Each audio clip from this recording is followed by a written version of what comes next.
guys, what's going on? Back with the Swamp Mages for some more D&D Friday night. This week, we're back to my campaign of Anon. How's everybody doing tonight? Everybody doing good? Everyone feeling fine? I'm alive. Fabulous. It's been a don't lie to freaking me. fabulous Friday. I'm good. Yep, we're back. We're back with the rise of the Forgotten. I like Guten. Forgotten. I like Um, Gouda. I was like Gouda.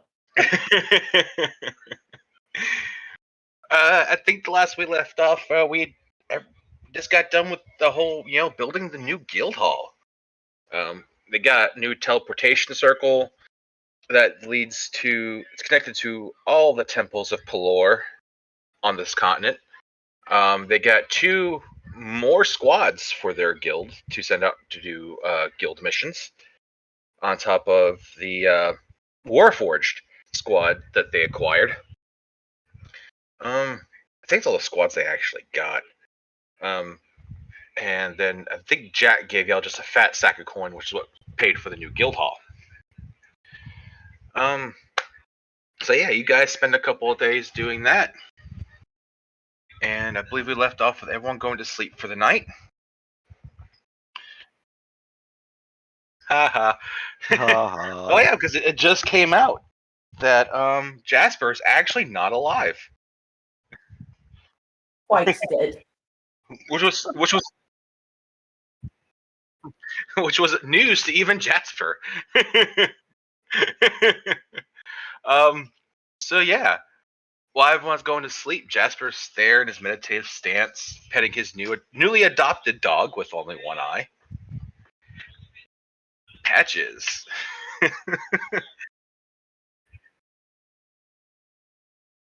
You guys have 3. You have one Warforged and 2 sets of barbarians. That the leader of the Wild Bunch gave you.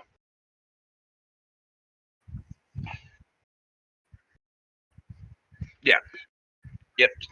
2 squads of barbarians. But Jasper, as you're sitting there and you're trying to enter at least some kind of meditative trance to pass the time, the world around you fades into blackness. And you feel like a sensation of almost being pulled out of your body. And you enter this dark chamber.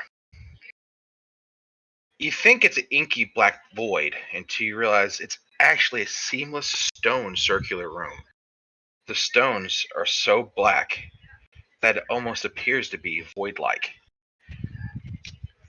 In the center of the room is a singular white marble chair with a lone figure on it, wearing a long black dress and wearing a long white, what looks to be plague mask, with long silken black hair down past her shoulders. Did Elric jump worlds? No. Okay, just making sure. And you get the intense feeling that she's looking at you before she raises her hand and crooks a finger towards you, beckoning you closer. And I will approach.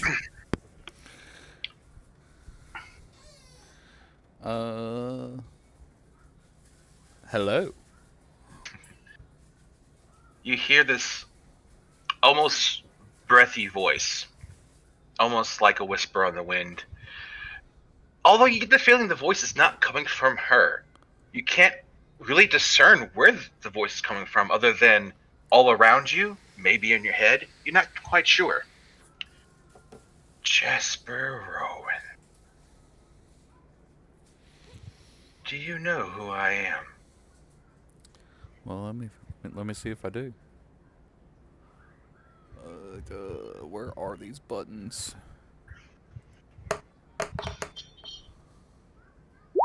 Ho. Yes, you know this instantly to be the Raven Queen herself, the goddess of death and fate.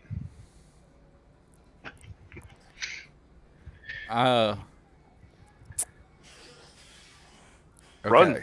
Okay, so my bow materializes, correct?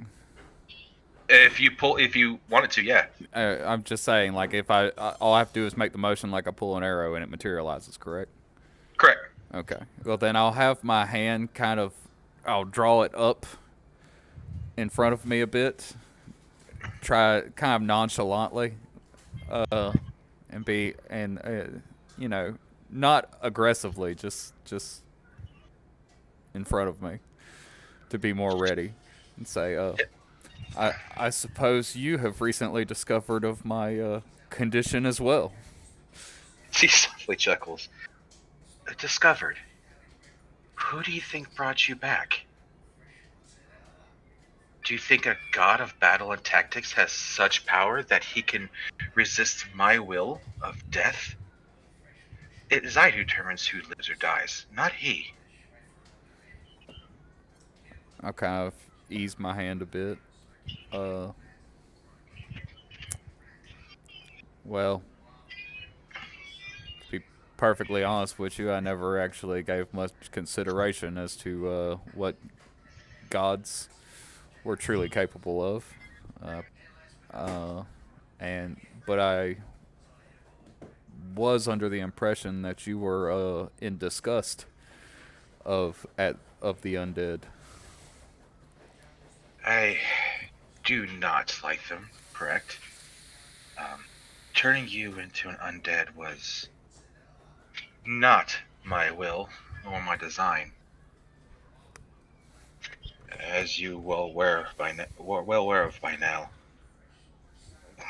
we gods don't have as much power as we would like to on this realm anymore. Much of our attention and power being diverted to keeping the gods of destruction at bay. We see ourselves diminished here. And seeing how where you died and the great influence that is present there, well, we are not all powerful, and things often go awry.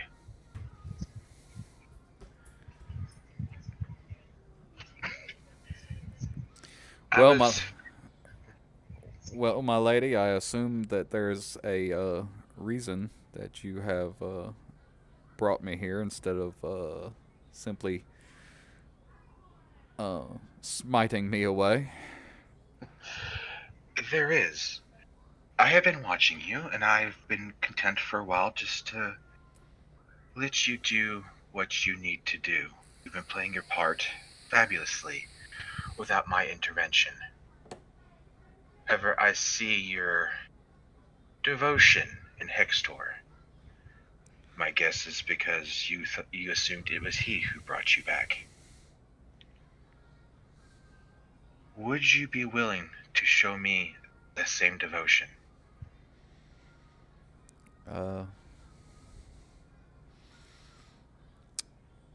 I appreciate the words devotion. Honestly, I wouldn't call it devotion. I don't know. A friend of mine from long ago taught me the ways of Hextor, and it's just always been something. Always been something that's brought me comfort. A small prayer, and small prayer here and there just eases the mind. What is a religion but a way of comfort?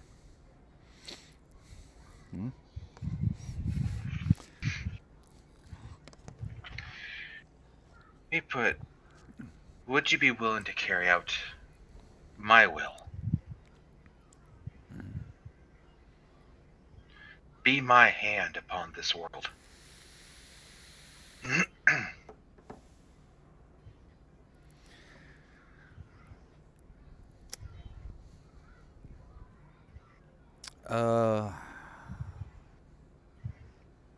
Yeah, I can help you. I can help you out if I feel that the cause is just.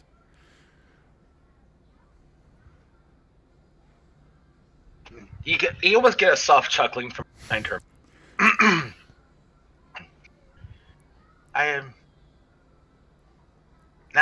asking you to go out and strike down evil or undead. It is more riding fates that have gone awry. In fact, you know 4 such fates have gone awry.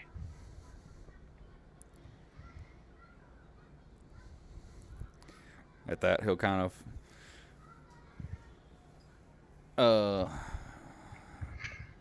scratch at his chest a little bit. She nods. It was not their time to die. They were fated for more, and it was ripped from them unfairly and unjustly.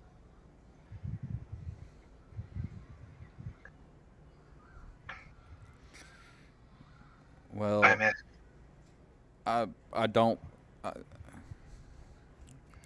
I don't wish to come across unappreciative or I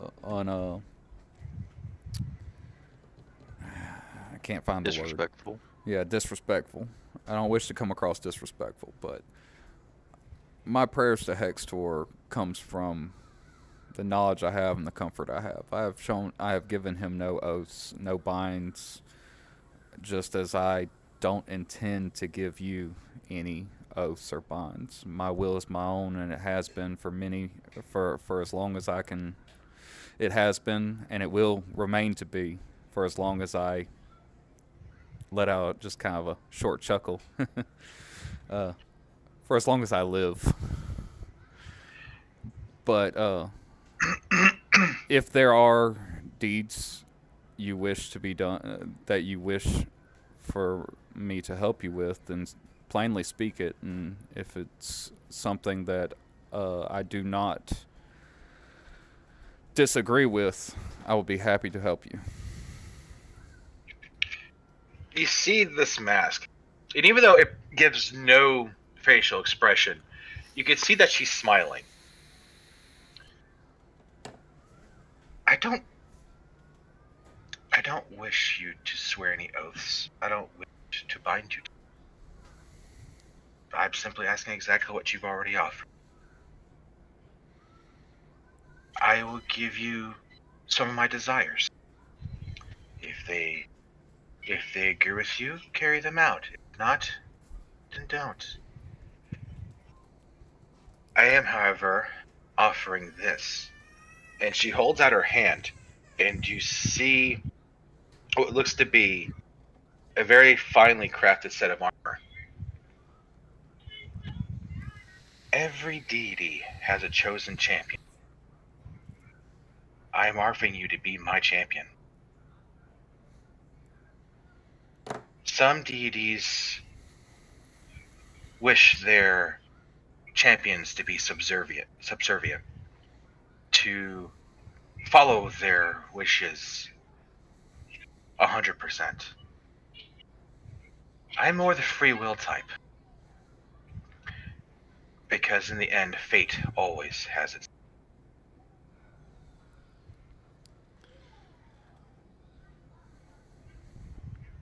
Be my champion. Right the wrongs. Be yourself.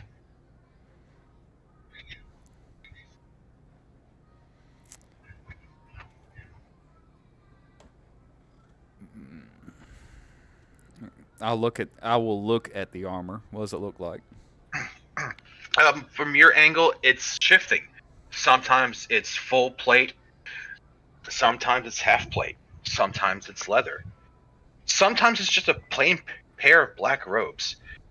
And each one of these, even though it shifts through these different types of armors, even the way they look vary greatly. And you start getting the impression each one of these is an appearance the armor took whenever a different champion was chosen.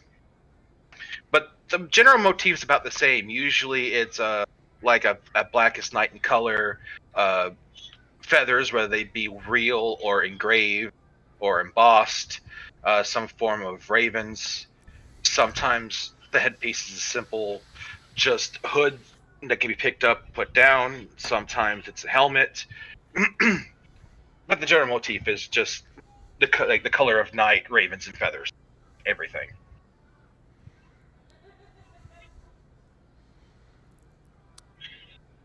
Okay.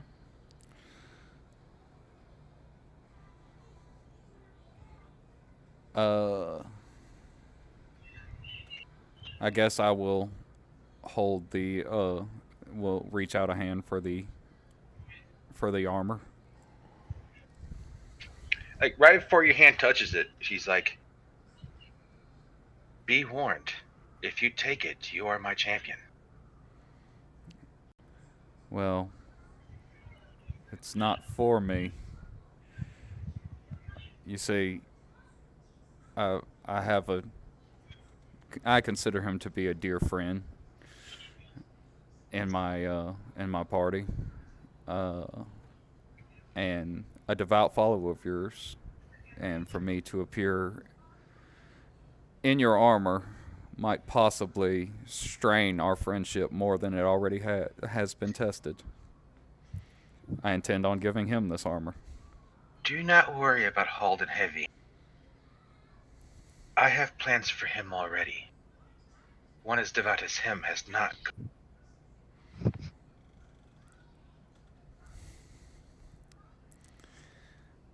But my champion is not always one of blind faith.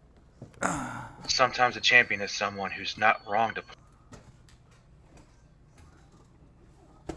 Well, my lady, I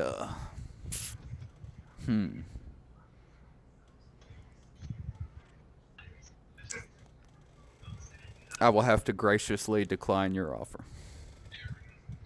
She'll nod. You get no sense of disappointment or whatever. It's just like more of a, and it is what it is attitude. Very well. This offer shall stand until I find another one such deserving honors. If you change your mind, simply pray. But do not fear. Your existence is not one of my distaste. But rather one of great shame for my inability to do my job. I bear you no ill will, Jasper. Go in my grace. And instantly, like, you jolt up. Like, you actually get the feeling that you actually possibly were asleep or even unconscious as you return into your body, and you feel yourself going almost as if you had been breathing the entire time. But at the same time, you stop and you realize, wait, I don't have to breathe. I'm getting used to this. All right, calm down.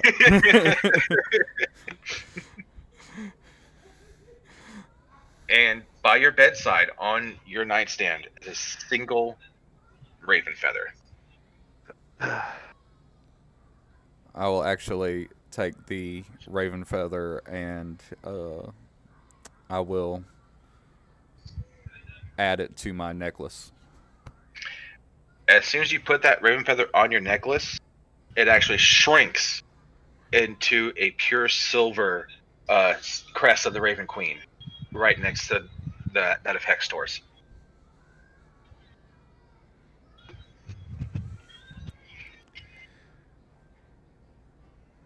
Nice lady, but I'm getting sick of all this God's nonsense. And I'll lay back a little bit and try and clear my mind again. All right. And the night passes for everybody in peace. As you wake up the next morning to the smells of breakfast being cooked. And maybe some raucous laughter and cheering from the dining area as the barbarians are also having the breakfast in the guild hall. And I'll head down.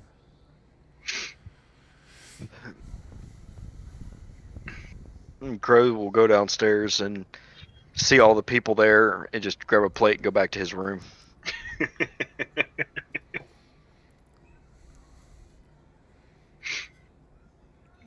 I'll probably be I guess the first one down there, since technically I don't actually sleep.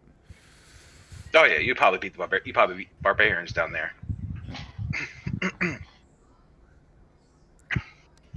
I will be drinking.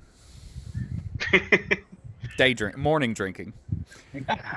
Beer. It's like it's a little too early to be considered day drinking at that point. That's right. Beer. It's Spiking not your coffee. It's not just for breakfast anymore.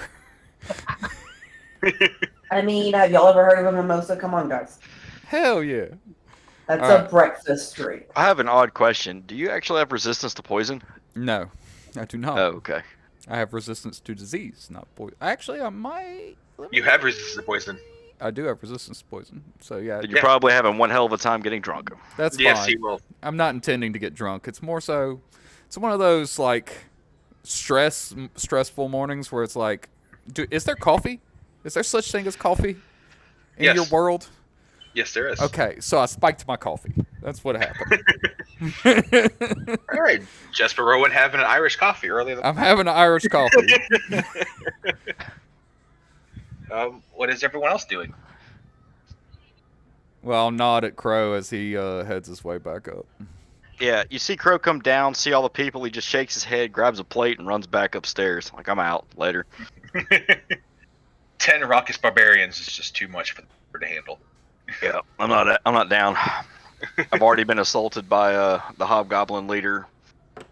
I don't need barbarians. Durtar, Eludia, Halden. I eventually come back down. Or I eventually get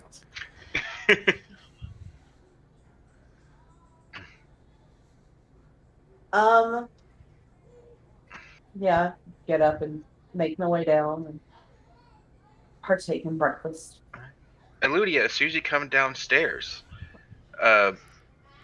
Graveltusk comes over and hands you a thick parchment envelope and hands it to you. Lady Eludia, this came for you earlier this morning. Thank you. I can now. And this will... Yeah, that should be now in your handout section.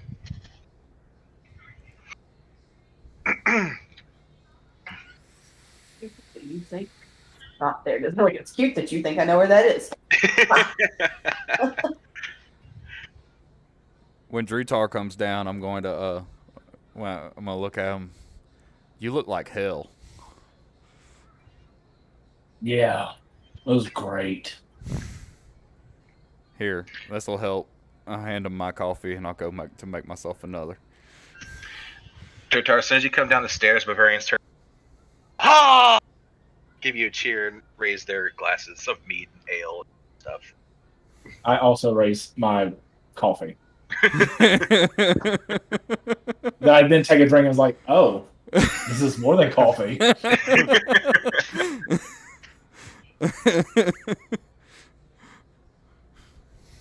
Halden.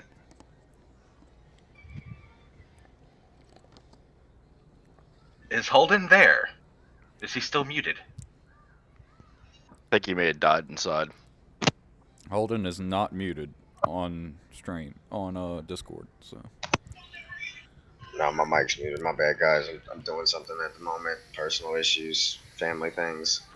It's a lot right now, y'all. Give me a moment.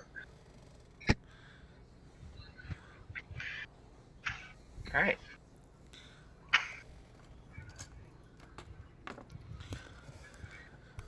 As Eludia's reading her letter. I will give her time to read. Also on the handouts, if everyone wants to check it out, there is now a guild quest board handout for everyone for all the quests posted on y'all guys' personal guild board, not the public one. I dig it.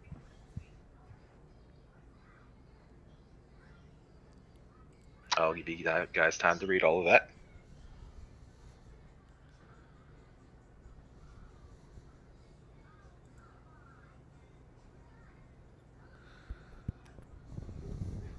Well,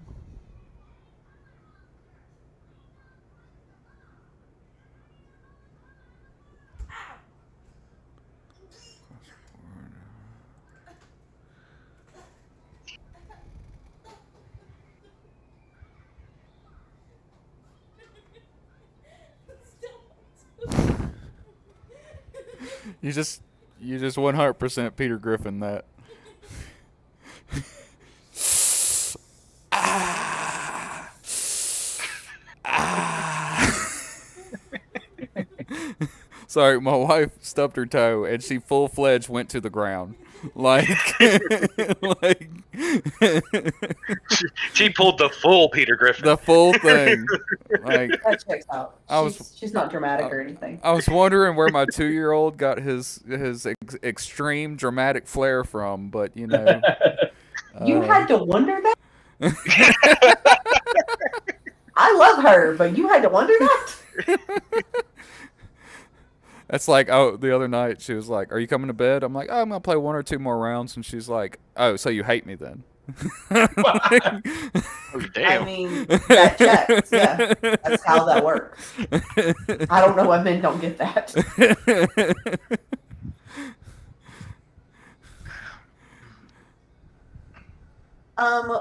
Wolf, Yes.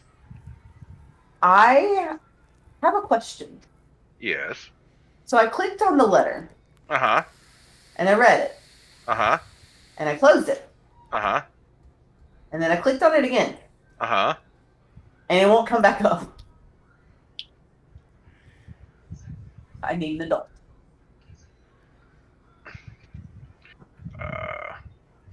Did it come up for you that time?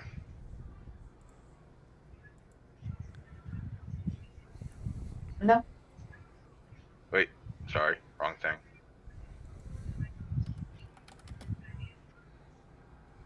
Did it pop up? no. I think our GM needs an adult too. I'm not too sure how to pop it up for other people. It should be Oh. show to player, but I'm not 100%. Roll 20 is weird. Hang on. Wait, take it? I'm trying to take it off out of her journal and put it back into it. If that helps. Try that. Nope. All right. So, I guess I'll just read it out loud instead. I mean, I don't have to reread it. It's fine. Okay. You read it all I know what already? it says. Okay. Yeah. Yeah, I read the whole thing. Okay.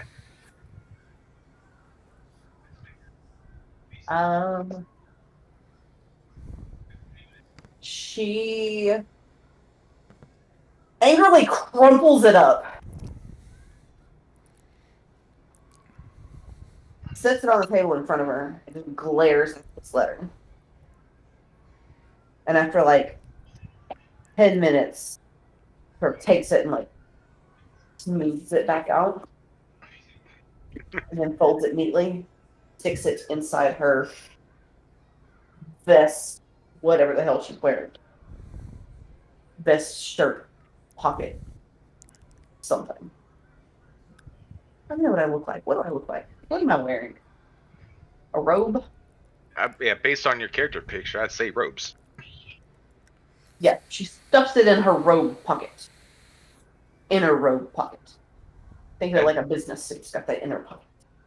And have thusly made every female wizard on the continent. Very happy. It has Like, pockets. Wow, that's a really nice set of robes you have. Thanks, it has pockets. Pockets. And thus every female wizard is now jealous on the continent of Roxtia because their robes don't have pockets. Because no one else thought to sew an extra flap of fabric inside their robe. Right? Because that's all a pocket A is. practical flap of fabric. Now that just goes down like half an inch, and it's like, well, that's it. That's all pocket. Starting on women. I have a whole pair of chinos that have a back pocket that is 2 inches deep. That's not hard. What else am I gonna put in this much pocket? Nothing. A quarter. Anyhow, Is everything okay, Eludia? Yeah, did you get bad news? it's fine. Okay.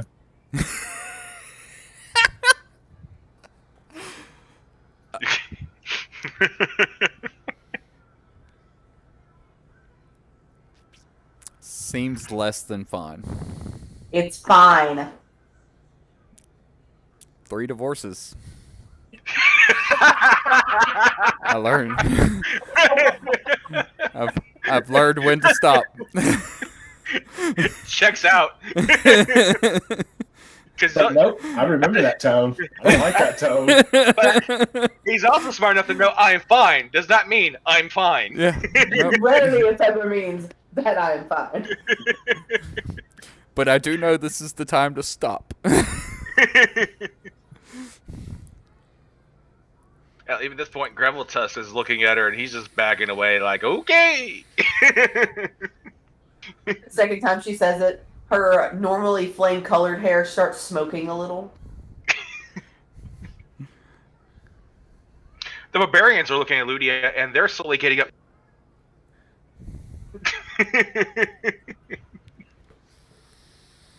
Like She at the cinches her. She goes to the bar, gets a little bit of whiskey, adds it to her coffee, and then goes back to her breakfast. I just want to point out, liquor on a hot flame is probably not a great idea.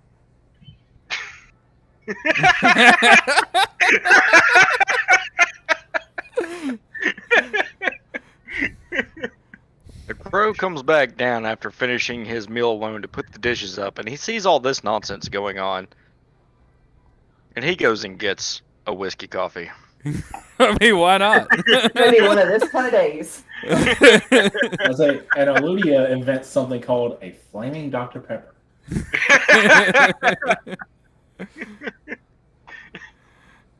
Oh god, she invented the hot toddy. It's canon.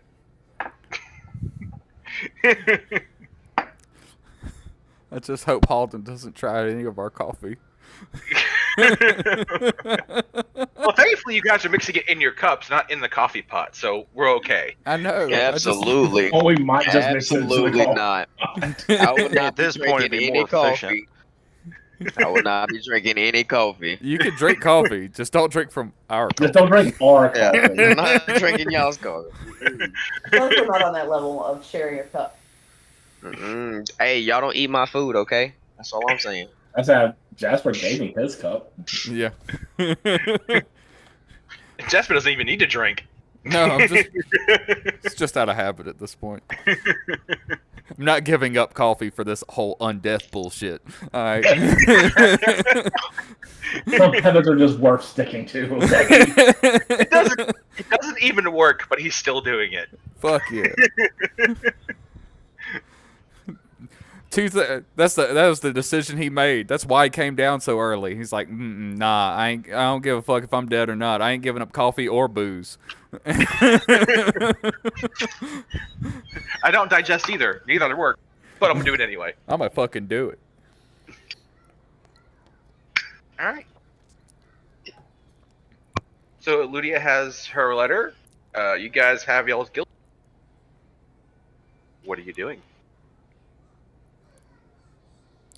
Well, I'm assuming we spent a decent bit of the morning kind of just talking with the Wild Bunch, and I'm definitely hearing Drutar's tales of the night. It involves a lot of raucous drinking and fighting. So, I gotta ask, the guild quest board, this is for us to send out our guys for, or stuff we can take and do ourselves? Both. Neither. Your choice. You can send your squads that deal with that stuff, or you can deal with it yourself. Neither. Yeah, or you can just ignore them and make no money. I wouldn't say no money. I mean, he is the DM. He can definitely say no money. I mean, there's other ways of making money. There are. However, comma. By the way, this is the most detailed you ever heard Drutar go in any story he's ever said or told. Painstaking details. Of the of the night before. Yes. He's even getting downright dirty and telling you Getting downright dirty and tell me what? what mixed drinks he got at the bar. Bold of you to assume they were mixed. My Drutar, if I was a bit younger, I would have joined you. More live. Or alive. Dirty. Well, Crow's gonna slip Duatar a note. It's gonna say, "I'm going into town looking for someone who knows magic, because I don't." And then I'm gonna walk out and go find someone who knows magic. You know Eludia knows magic, huh? Yeah, but she don't know enough. Oh. Before you head out, Cook that. probably back in a couple of hours. Think I have something for us to do. Crow nods and heads out. So for what the DM to know, what I'm trying to do is find, like, I guess the Mage Guild, because I want more info on this double-bladed scimitar of mine, since the other town couldn't figure out, like, what the heck I need to do with this stupid thing. There is no one singular mage guild, but the strongest guild of magic is honestly Jasper's Brothers Guild. Yup. However, that being said, there is the Tower of Ioun in Bastion. With the Circle With- of Mages. Yes. Yeah, I'm That gonna go see those guys. Yeah, you guys met Magus Bryn, who is the head of the Temple Tower of Ioun. Yeah, I'm gonna go there. In fact, we haven't given her our sob story yet. No, it surprised me. You guys got all this information. Not once has anyone thought about going to talk to her. Pro is gonna go talk to Actually- her, but probably not about any of that stuff. I was about to say, when he says, I'm going to go Don't look... say. I Huh? hand a note. Oh, damn. I'm not. I Wait. can't hear that. No, you cannot hear my handwriting. I Sorry. cannot hear your handwriting. Damn. Yeah. So Also, I thought about giving it to you first, Jasper. I got my ass jumped about following orders, so... I No, went you to did the Durotar. right thing. It's my own fault for not thinking of it sooner. It's okay. however, Not like I kept the secret. I went right and then got put on the table. It's not like I would actually care enough to look at it, though. Okay, I think yeah, it was pretty much just like I mean, I just want to point out. Yeah, it felt like a be back by noon thing. And Yeah. I was like, alright, and I'll walk out. I do want to point out, you do know Jasper knows the city and the guild's like the back of his hand, so it wouldn't be out of character. Yeah, for you to but we did. Yeah. That's meta stuff, man. We It we is, already but- made our calls. We gotta roll with it. So yeah, so you head towards the Tower of Ioun. Yep, sure do.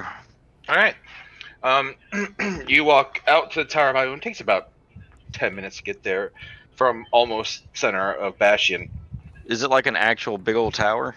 It is a massive tower. This Alright, thing, I'm gonna spend about 3 minutes just standing there with my beak wide open, just gawking at it. I mean, you've seen this tower every time you've entered Oh, Bastion. I'm sure. I've never actually been like right underneath it though. Oh, okay. Yeah, right underneath it. I mean, this tower is easily almost a half mile tall. You gotta remember, I'm from a bird village. Yeah. Like, even for you, you just get the feeling that this tower is defying all known laws of physics with this sheer size and height. The Wild Bunch have left the hall after Ludia's. I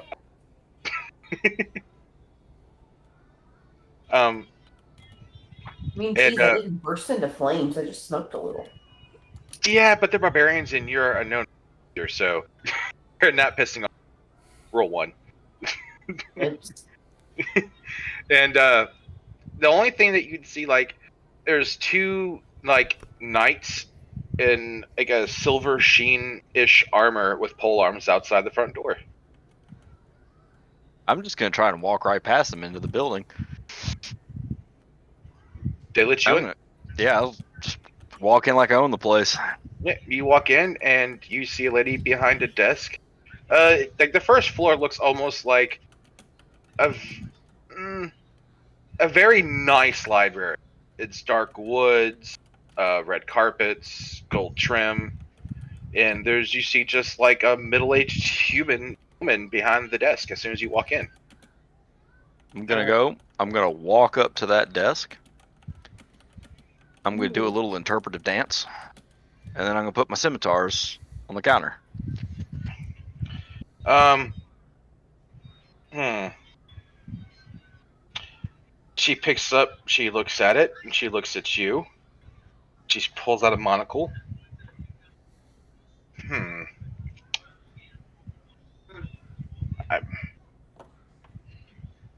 Takes monocle off. She spins it around. She hands it back to you. It's a very unusual weapon you got there. Anything in particular you're looking for? Walk. I'm gonna take out my trusty little piece of paper and I'm gonna write down identify with a question mark, and then I'm gonna hand it to her. And I'm gonna look at her. She kind of nods, chuckles. I already did. And honestly, it doesn't want to be identified. Like, she has this confused look on her face. Like, it actually resisted my attempts to identify it. The only thing I could tell you... Hang on, I say that.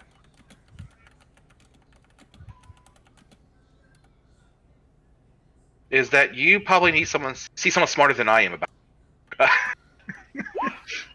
And I'm gonna write directions and hand that to her. And then I'm gonna look at her. She looks at it. She looks at the note. She looks at the weapon. You see her, like, she looks up and, like, you tell she's thinking about it for a moment. The historian is out today. Maybe Magus Bryn would be your best chance. She leans forward over the desk and she points down through the door and through the aisles of books. The very last section of books on the left. She tends to stay with some of the more restricted books. If you want to take that to her, maybe she would know something. I'm gonna walk over there and look for this person. You recognize her instantly. I mean, she's been at almost every meeting of the circle you've attended. And she's just sitting on the floor reading a book, and she just slowly looks over and looks at you. Okay. Crow the Featherless, if memory serves me correctly. I will nod. And then I'll also do a little interpretive dance for her amusement. She sees her chuckle. Yeah, I know. You wish to know more about that nice dual-bladed scimitar you got there, correct? I pull them out their sheaths and hand them over. She takes it in her hands, and actually with, like, a nice, like, spins and flurries, you see she actually appears to be quite proficient with scimitar. And yeah, I know what these are. And she puts them back together, and she spins it, and she passes it back to you. Those are ancient. I'm talking pre-Calamity. Those were forged before the fall of Galarn. I tap them together to do the little, like, one ability I know to do with it, and then I look at her, and I'm like... She chuckles. Yeah, they used to be able to do more. It seems some of the power has been taken out of them. What can I tell you about those specifically to help you? Those were the chosen weapon. Correct me if I'm wrong. It's a deity long forgotten. Crow shrugs.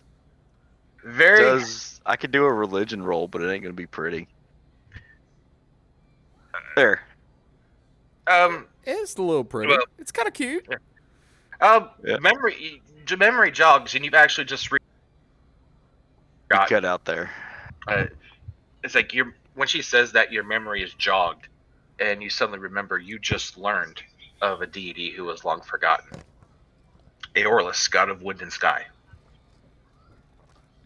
And she God of the wind and sky? Yep, Aeorlus. Okay. And she's like, this deity was lost during the fall of Galarn. No wait, she hasn't. You haven't told her about all this stuff yet. So she goes on to explain about Aeorlus and the fall of Galarn and how the ritual to seal Whirl was sabotaged, and Whirl and Aeolus were captured, and the seal isn't that strong. There's just stuff you've already learned about in your adventures. And she's like, that weapon was the chosen weapon of her Skyguard, the Aarakocra, who were also sealed away with her. When she mentions Aarakocra, I'm going to pull that little tube out with that rubbing I took, and I'm going to hand that over to her. I don't remember if I gave her that before. Yeah, she nods. You Okay. showed it to her before. She's like, indeed. I can't remember. All you humans look alike. No feathers, Well, she's no beaks, I mean, she's not human, but I mean, the point's the same. right? She is an elf. She's like, indeed. The Aarakocra were of her creation, and also serve as her honor guard and her most devoted servants. That weapon you hold was made by her for them. Of course, Crow's been nodding patiently through this whole ordeal. When she finishes, he's going to wiggle his fingers and then point at the scimitars. Are you asking if they're magical? Crow shakes his head no, and he's going to write recharge, and then with a question mark, hand that over. It's not really in need of a recharge. These weapons are not quite sentient, but are sentient. They must bond with their user, and no one's quite sure exactly how the Aarakocra bound these weapons to them. Whether it's through using it, through practice, talking with it, or Crow looks a little crestfallen. or simply just demonstrating the ideals the Aarakocra held the highest. But the deeper the bond grew between weapon and the more of the weapon is brought out. He's going to write a few things down. First one is, hope I don't have to talk to it. She chuckles, I hope not either. The second one is, what values the Aarakocra value? Freedom. Family. Crow looks a little crestfallen again. He kind of left his entire family to go on this adventure. She gets the idea. She kneels down. She kneels down front, puts a hand on his shoulder, and she looks him dead in the eyes. Sometimes it's the family we choose that is closer to us than the family that's forced upon us.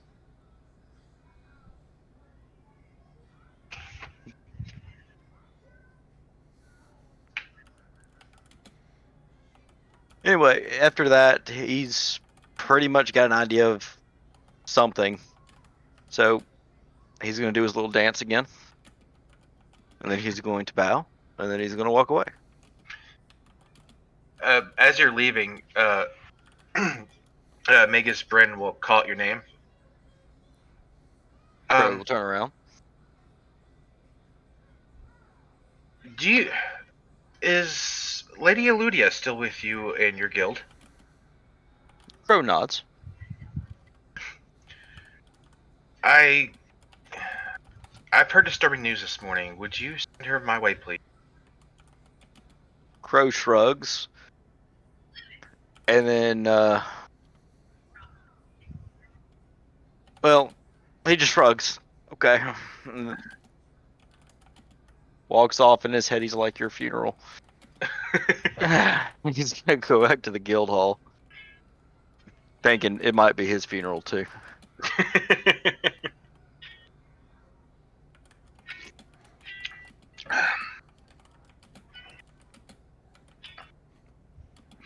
Alright.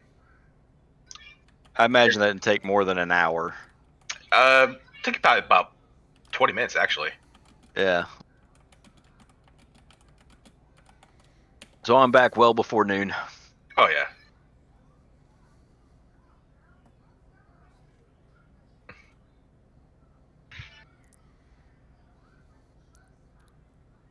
All right. Anyone else? We've been we've Yeah, they've we've been going, toasting and chatting on the side We've been thing. going in the chat. Yep. I was watching. I was reading.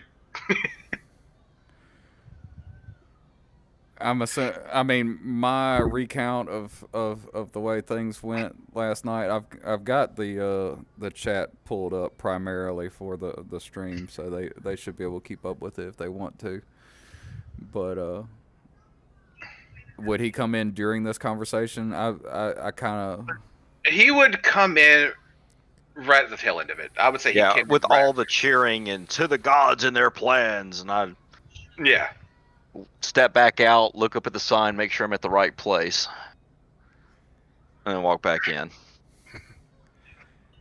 At that point, I'll just kind of fill Crow in on what happened with me last night with the Raven Queen. Crow nods. Then he's going to walk up to Eludia, and in that elf's voice be, "Is Eludia still in your guild hall? Oh, when you get back, could you please send her my way?" And then I'm going to back up about 3 steps.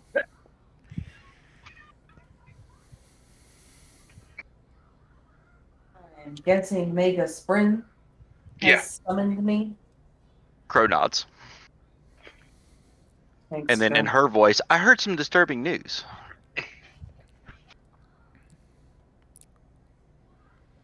Yeah.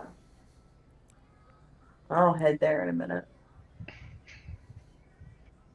Crow's going to scuttle over to the table going, and he's going to sit down. Eludia,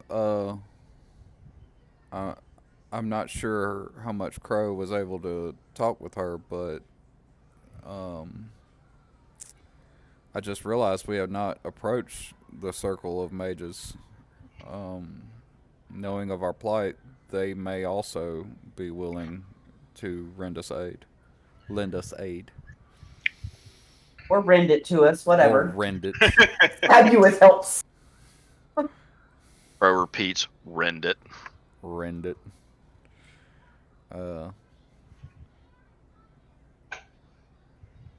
What was? Oh? Hang on, I don't have my notes pulled up right now. What was her name? The leader. Mega Spring? Magus Bryn has always been very knowledgeable and kind. She would be likely to want to help our cause.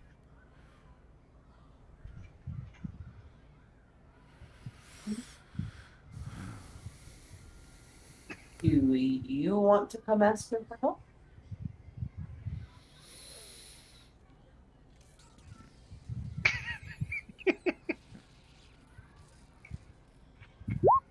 I mean, she asked for you, so I don't wish to intrude on your conversation. Because there seems to be things you would like to keep held private. But yeah, I would love to come with. Really, Jasper? Jasper, right? Jasper, Yes. that is I correct. don't know. You don't have your name as Jasper. I stay confused. Yeah, oh, Jasper. It's not so much that things are private as that things are pissing me off. Oh, well, that's easy. I can go with that. I'm just mad. I don't have a lot of secrets. I'm just angry. Yeah, that's fine. I I can handle angry. can handle anger. Look, my first 2 wives were angry all the time. You know, I'm starting to think your marital woes may have had something to do with your choices in women. You hear a voice that sounds strange and almost godlike. It says the same. It says, "I'm thinking the same thing."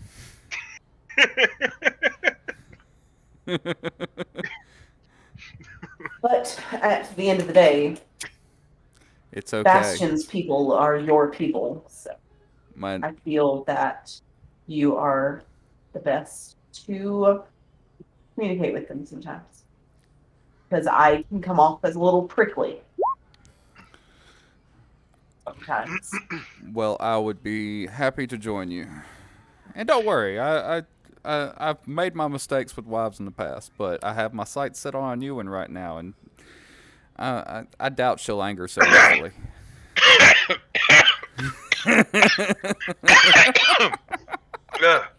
Go cue another one.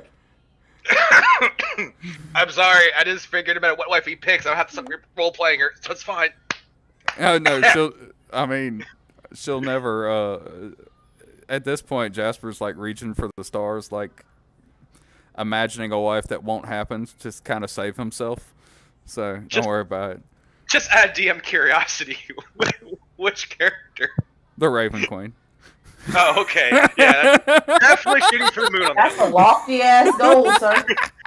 All right, Deadpool. I'm just saying it's quite apt that her symbol is the moon because that's what you're shooting for. It's good. That's the point. It's like nah.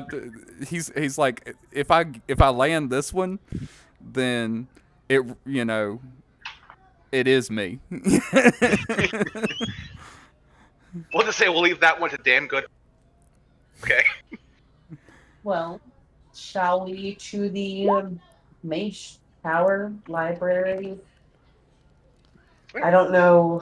I don't remember where your mages reside here. I mean, it's kind of hard to not make it to the Mage Tower just because, again, this thing is.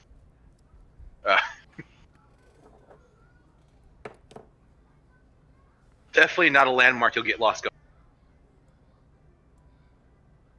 Yeah, no, she says it because Oh. where she's from, there is no such thing as a mage tower. She's not 100% remembering where the mages hang out. Tower, library. She's not sure. That's the same thing. Yeah, but I mean, between you and Jasper, you guys get there same 5-10. And greeted much the same, with the two guards standing by the door.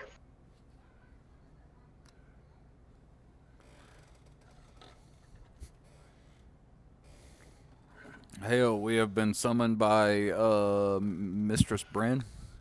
Is that her name? Magus. Magus friend. Magus Bryn. The guards nod, and you see them reach over, and they open. Thank you.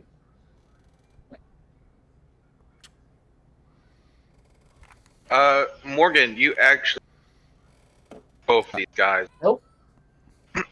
You're breaking up a lot, homie. A lot. It's worse tonight than usual.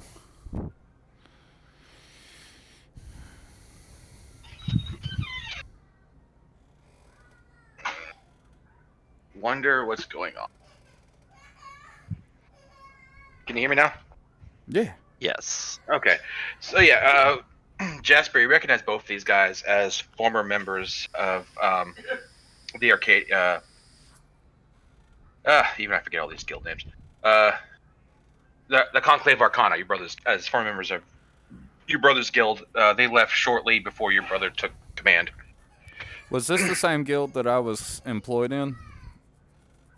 Was Yes. Conclave Arcana the same one I was employed in when I led the group?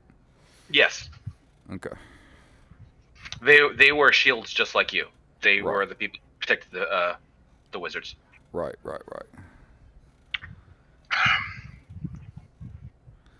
I'll just kind of, give them knowing pats on the shoulders and everything as we go through. And as soon as you enter, the older lady who greeted Crow looks up at you two. Can I help you?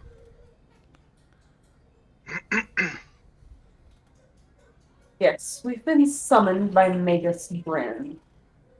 Oh, yes. Straight down those aisles of books. Second row to the end. Second row from the end? Yes. Oh, okay. I wasn't sure where the second row to the end was. Eludia, you recognize that this is only one row over where you talked to her last. Well, at least I know a general area where to find her when I want her. And yeah, you find her sitting very much on the floor, reading a book. As she looks over at you. Ah, Ludia. And Jasper. I was not expecting seeing you here also.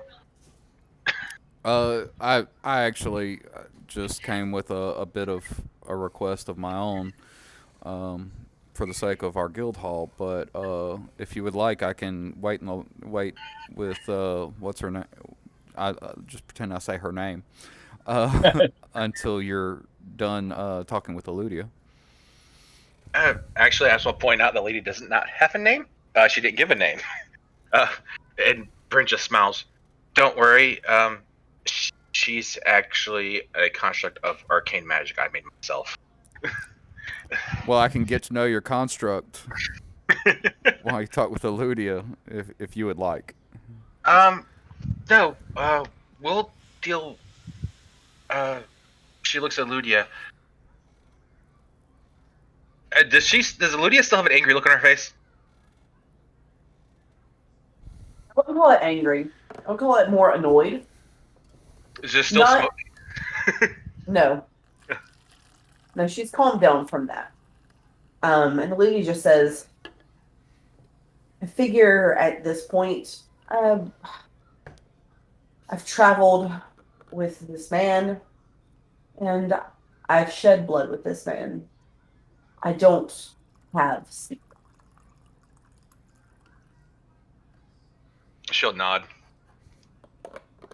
So I'm guessing you've also gotten word.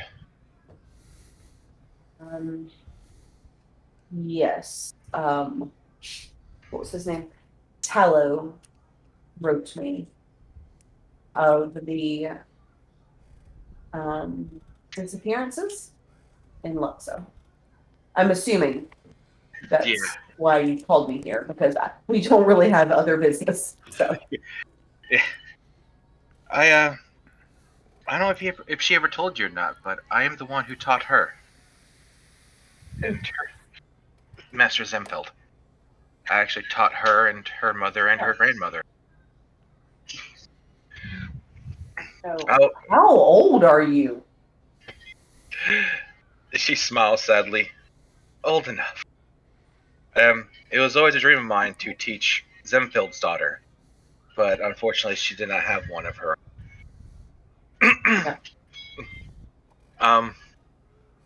So I don't know if she ever told you or not, but she always kind of viewed you as the daughter she never had.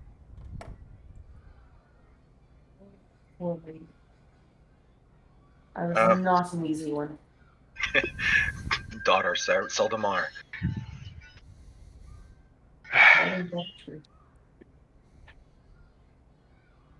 I would love nothing better to go look for her myself. Unfortunately, But clearly you have other responsibilities. I do. And telling the Circle of Iron and the Mage Sword and Bastion that I am leaving to go search for a random gnome wizard is hard to justify to them.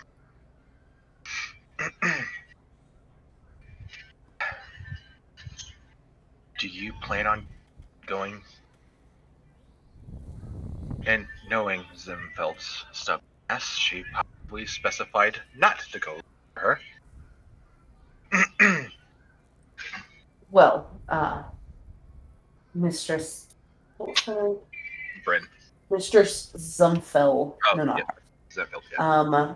Was one would know better, because while I was a very talented and bright pupil, I was also a very willful one.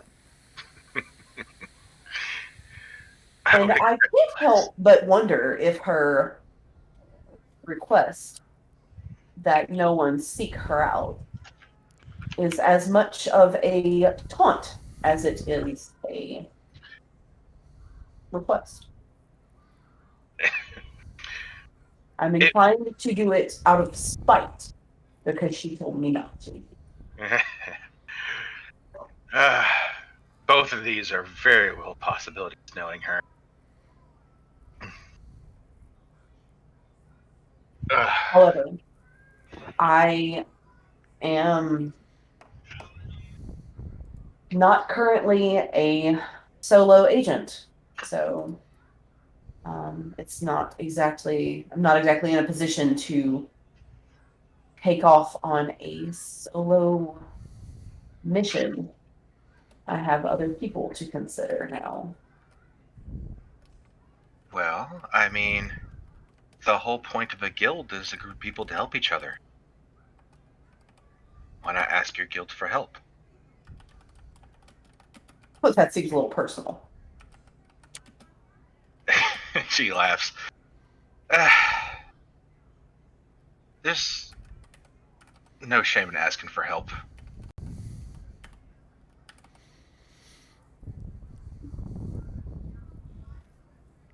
I'll consider it. Do you have any idea why she disappeared or where she may have gone?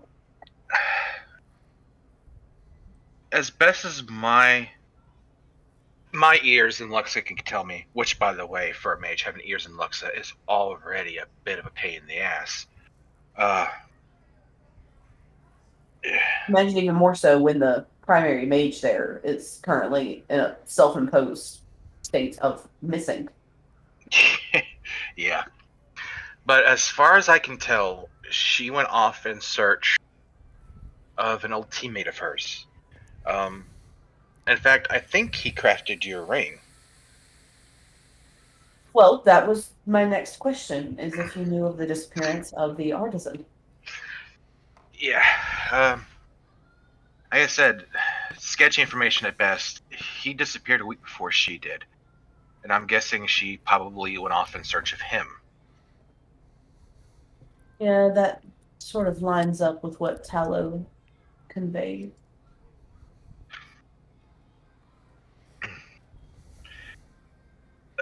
The only thing I could ascertain, because I even tried scrying this morning, and she unfortunately blocked any methods of being able to be scryed on. I even tried scrying on him, and my best guess is she's with him because I cannot scry either. Crafty, stubborn old fact. Her craftiness will be her downfall, I swear. My only bit of advice is start from the beginning. Try and track him. If you find him, you can find. He'll be easier to track than she will.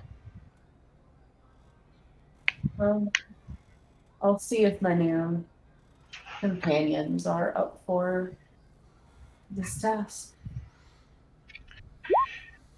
Although, considering he crafted that ring you wear, I'm sure there'll be somebody looking for that information. Nope, get that out. Oh, she's like, considering he's the one who crafted that ring you wear, my guess is it's someone looking for the secrets of how it was made.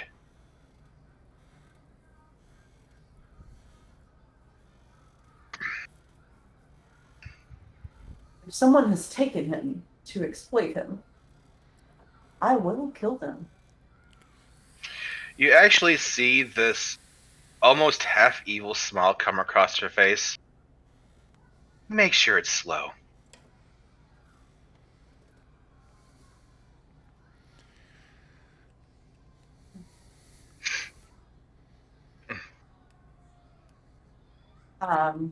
Was there anything else you required of me, Magus Spring? McCryer, I require nothing of you, my dear. Although, if you find any useful information I put in the library, that'd be great. Oh, I have a lot of that. We'll need to schedule a day to translate all of that. Well, darling, I've already given you free access to the tower whenever you wish, so just stop by. Most of my days are found here, or within the city at least. And she stops, she thinks about it for a second. Actually, and she reaches out to her bag, and it's a tiny, tiny bag. Like it's a. She pulls out. And she ends up pulling a rod out of it, and she passes it to you. This should let you communicate with me as long as we're on the same plane of existence.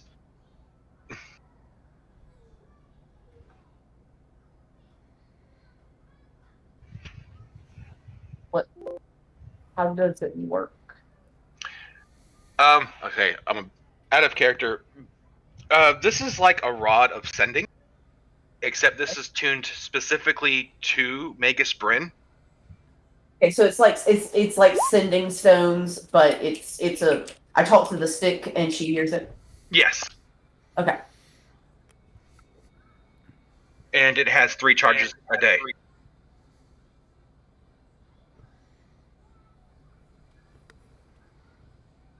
Stones. How long does it last?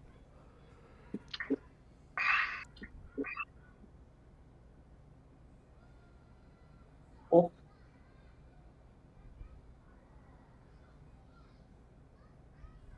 Wolf? Yes. How long does it last, or like what is the either length of message or length of time each charge lasts? What does sending say? I don't know, but give me a second. I'll look. Hang on, give me a second. I mean, I have it right here. I just had to actually like 25 words. Okay. Okay.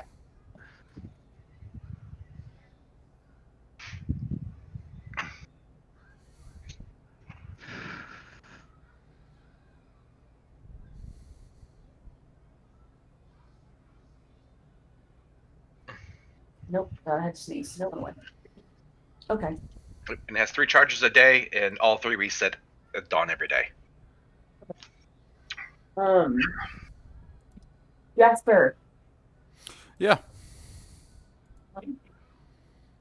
Huh? What was it you wanted to discuss with Magus Bryn? Magus Bryn, I apologize to unload such a bit of information on you. Unfortunately, when I requested my audience with Jack, I did not think of sending you an invitation. I forgot how. I apologize, but I'm so used to working within the guilds that I'd never think of the resources that your circle holds. You know, after all these years, that phrase really doesn't annoy me as much as it used to.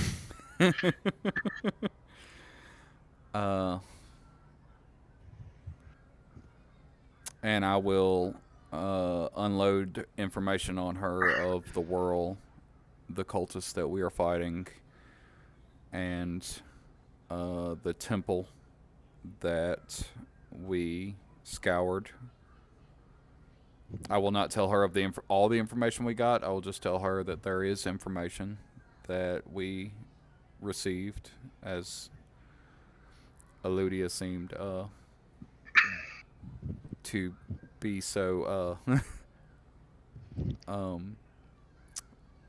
blown aback when you mentioned exchange of information. She will, I'm sure, inform you of all that we can when the time comes, and I will tell her of. Are we in private? Is it just us? Yes. Then I will tell her of the tattoo and of the chosen, and only those of the profound religious faith can see them or know what they are. Eludian and Jasper, both of you give me insight checks.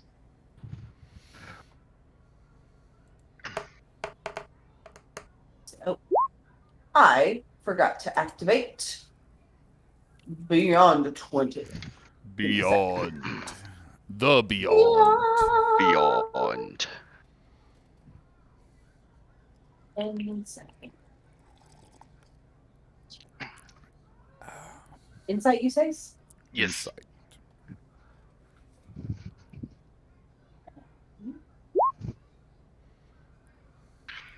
Eludia, when he starts talking of the marks and the Dawn Guard and the Chosen, for the briefest hintest of a second, you see a look of shocking recognition before she goes back to just intense listening. It was just a flicker of a moment. It was a there and gone. So, and I will explain to her what those tattoos mean, and of the chosen, and what we are intended to do, and what we do, what we intend to do, of stopping awakening of the world. I'll try to go ahead and fill her in at just a brief glance of our dream, essentially, of the other Gensai and the.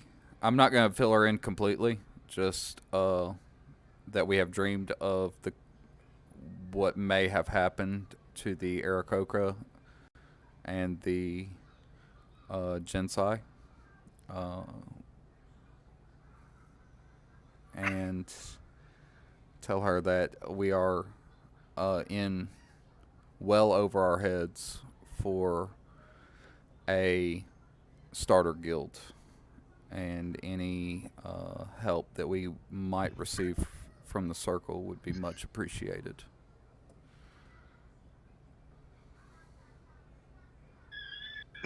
Jasper, give me advantage. Give me what advantage? Persuasion.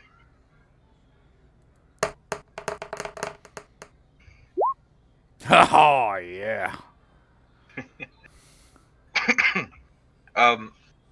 She'll look at you and she's like, the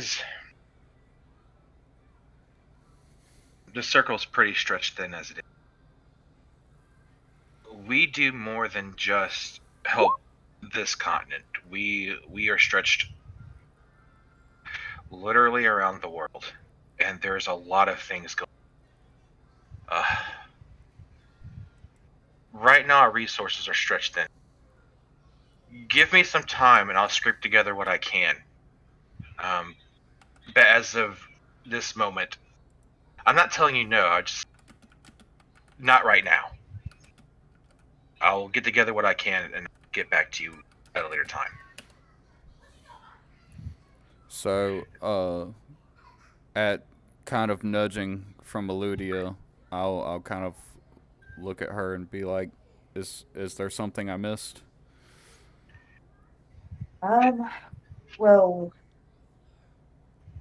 about the world thing, we have discerned some knowledge that implies we may need to release to some degree the world in our efforts to rebalance this plane. Oh yes, Um, that. that she's nodding. That would actually make sense. You would need to free the captured Genasi to bring back the balance that they had. Right. Um, however, we don't have a lot of knowledge of Worrell, and I believe truly that maybe where your very important role to this overall situation comes into play. Because Yes. you are very much a collector of knowledge. Yes, yes, that would be actually perhaps even more beneficial since you cannot, directly show favoritism to a guild with your status in the circle. I work with the circle. I'm not in the circle, so I can show as much favoritism as I would. Uh, Well, being that you're stretched so thin, perhaps exchanging knowledge will be enough for now. Give me a few days, and I will gather up every tome, every scroll, and every sleeve of information I have on Worrell and Aorlus. um, whew. There's actually more information than many people think. So, let me get some of my retainers, arcane constructs on this, and I will gather everything I have, and I'll allow you and your guild to my personal study to peruse the books and scrolls and stuff. Thank you. Thank you very much. And as for myself, I will. My gathering of knowledge is not not the best, but Eludia and Crow seem to be quite scholarly, and I will impart the best that I possibly can. Every pair of eyes helps. As long as you can read, you can be of use. Indeed. I've come across a few barbarians who are next to useless. Even a couple of mages. Anyway. That has to do with their ability to read. You're not lying. Always a pleasure, Megasprin. No, She'll give you a slight bow, which is quite impressive because she's still sitting on the floor.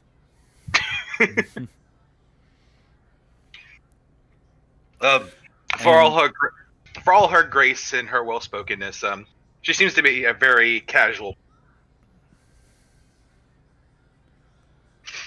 And for reasons I am sure you are quite well aware of, we would like to keep majority of this information, especially of our chosen nature, amongst only those that we trust with our lives.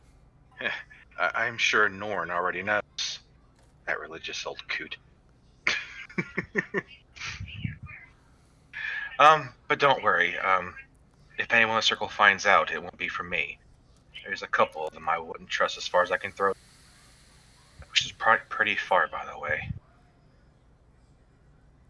I might need a new expression for that.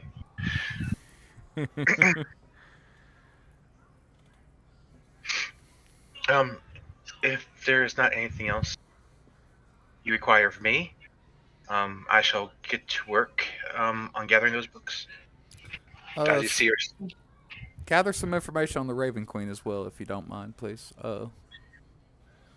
Is there anything specific you wish to know about her? Just her interest, you know. As far as, you'd be better off going to the Temple of the Raven Queen for better information, but as far as I am aware... Favorite flower, maybe? Hang on. I actually have one in mind. Olivia turns and looks at Jasper. Surely not. That'd be the chrysanthemum. The chrysanthemum, sorry. Say chrysanthemum. The chrysanthemum.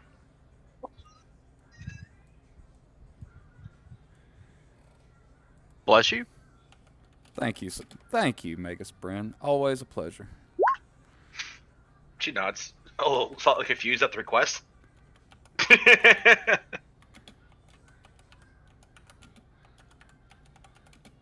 You know, the funeral flowers.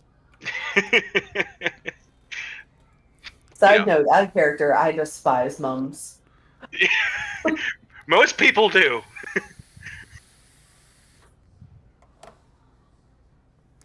On our way back to the guild hall, I'll look at Ludi and say, "So where is it we're headed?"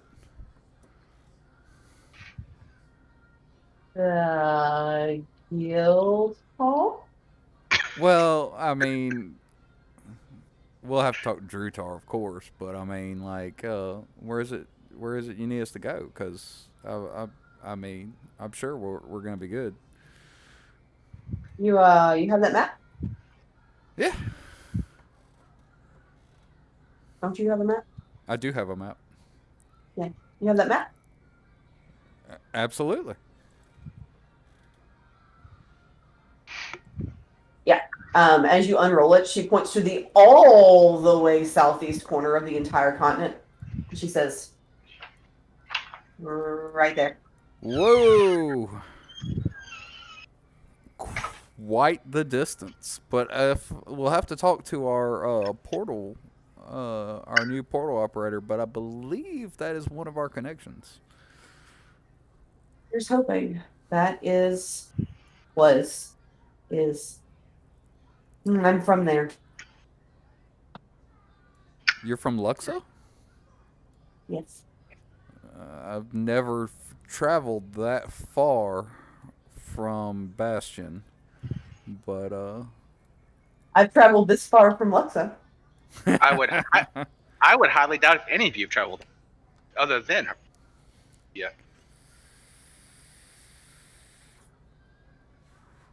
But I'll definitely be advocating for your with Drutar. We'll guild members, we need to stick together, you know. I definitely desire to go to Lake Dardanelle, but I don't feel that we have the proper resources or strength. We're not ready. You're not. I just said that. I'm saying that in character. I'm saying that in character, guys. Thanks for the meta.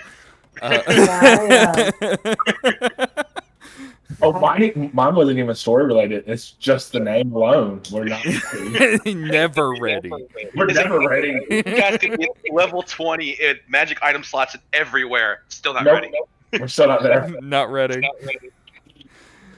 Well, I know that we don't. I know in the grand scheme of things, one master, one master wizard and one artisan are drops in the bucket. But if we make our way to Luxa, I know we did have, I believe on the list of tasks available to us in our teams, I do believe that there are some things maybe on the way back that we could possibly knock out. So it could be a very productive trip.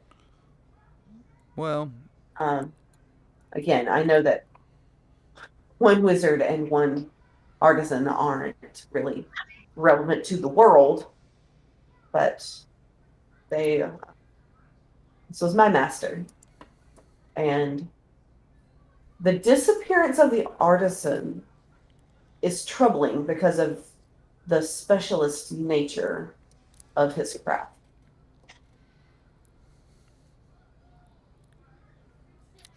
well, Wolf, Yes.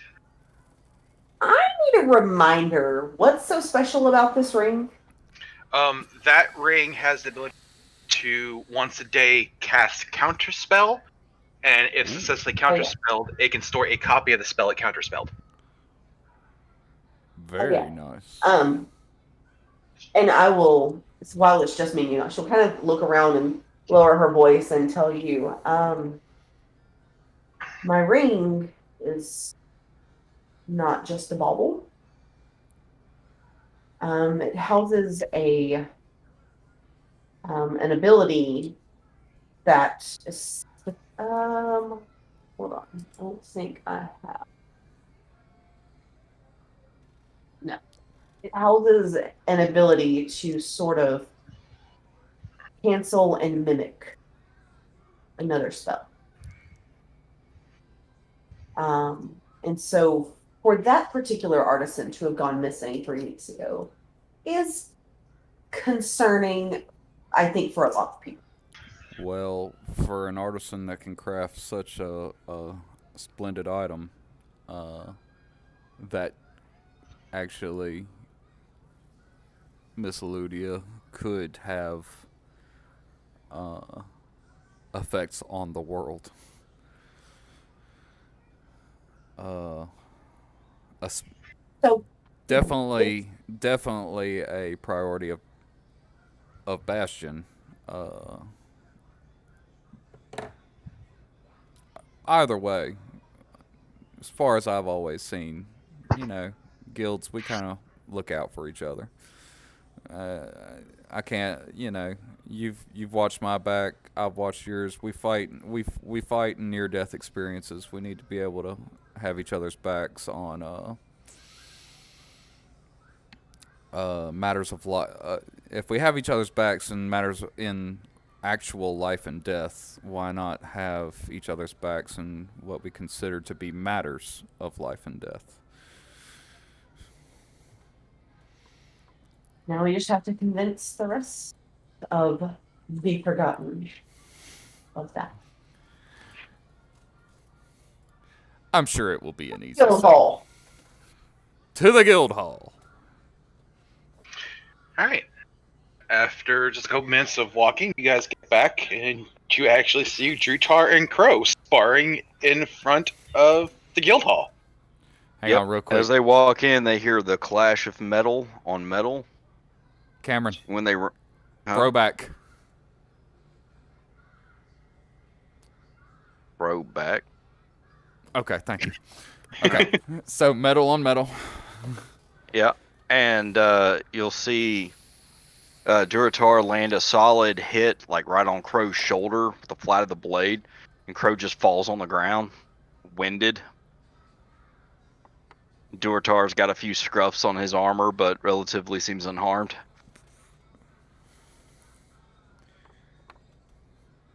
Oh. Kind of look confused, but interested.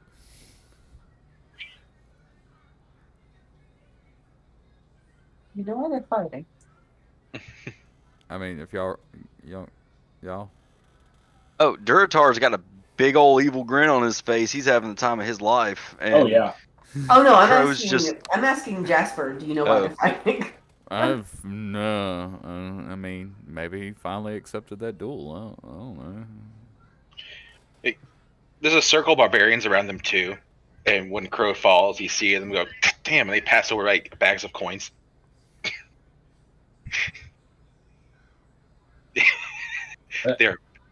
They're watching and betting. Well, then Drutar goes, sees y'all, helps Crow to his feet.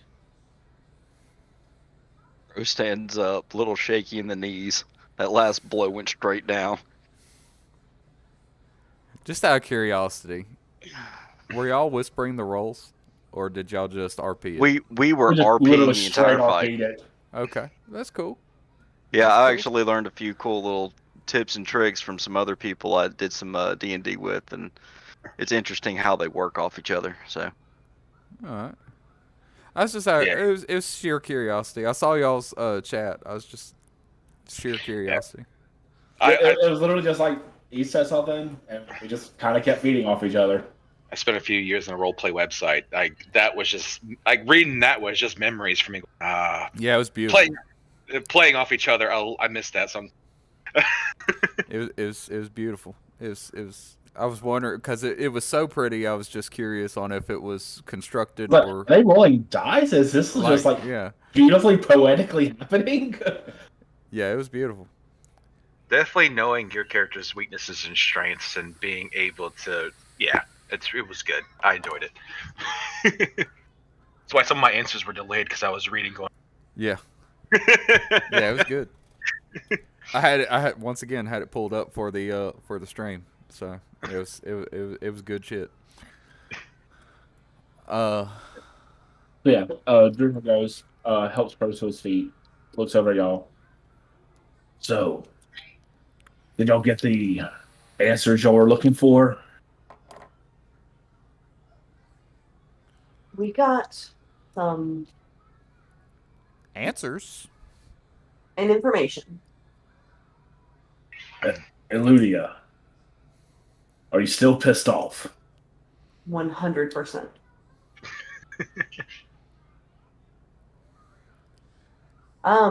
If we could retire to somewhere a little more private than our, yard.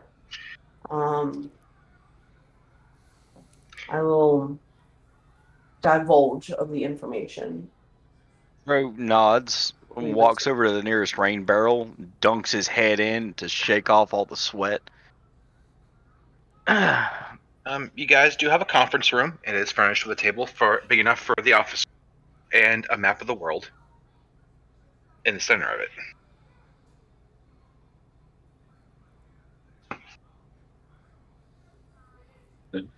Just out of Drew does the curiosity, same thing as Crow did. just out of curiosity, does Drew Tar is he a bit sweaty, winded a little bit? He's definitely sweaty. Like he put in some good work. I will before we head after he dunks and before we actually head in, Jasper will go up to Crow and kind of just clasp his hand. He has a hand, yeah. Clasp He his has hand. hands.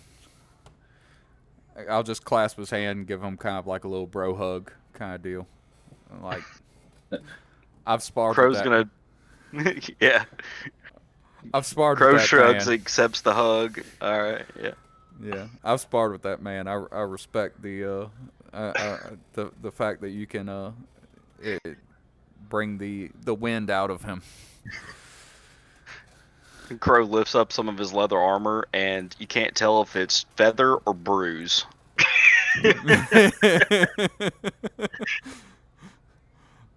Just give a respectful nod and like, hell yeah, you know. And then he follows Jasper inside with a slight limp. I have curiosity. Is there a Holden? Is there a Holden is not even in Roll20. As far as Discord goes, he's not in He's there. not dropped here out of either. Discord too. Yeah, he's gone. Holden's gone. He got shit going on. It's all right. We can handle with what we got. Just try and fill him in when you can. Yeah, because I know I sent him a text and I haven't gotten anything back. So Well, his phone's not working, so I mean. oh, If he got real life shit going on, let him handle his stuff. We'll we can manage with we still got 4 players. We can manage. Yeah, if I have to, I'll bot him. It's fine. I'll try and do a little RP with them on the side if I can. I'll catch them on in the league. So when first I stop and grab 2 pitchers of ale on our way into the conference room. I mean, one of those kind of meetings. I apologize, but I need like 3 minutes. Okay. Oh, kid's going to bed. That cute toddler to go to bed. I'm a terrorist.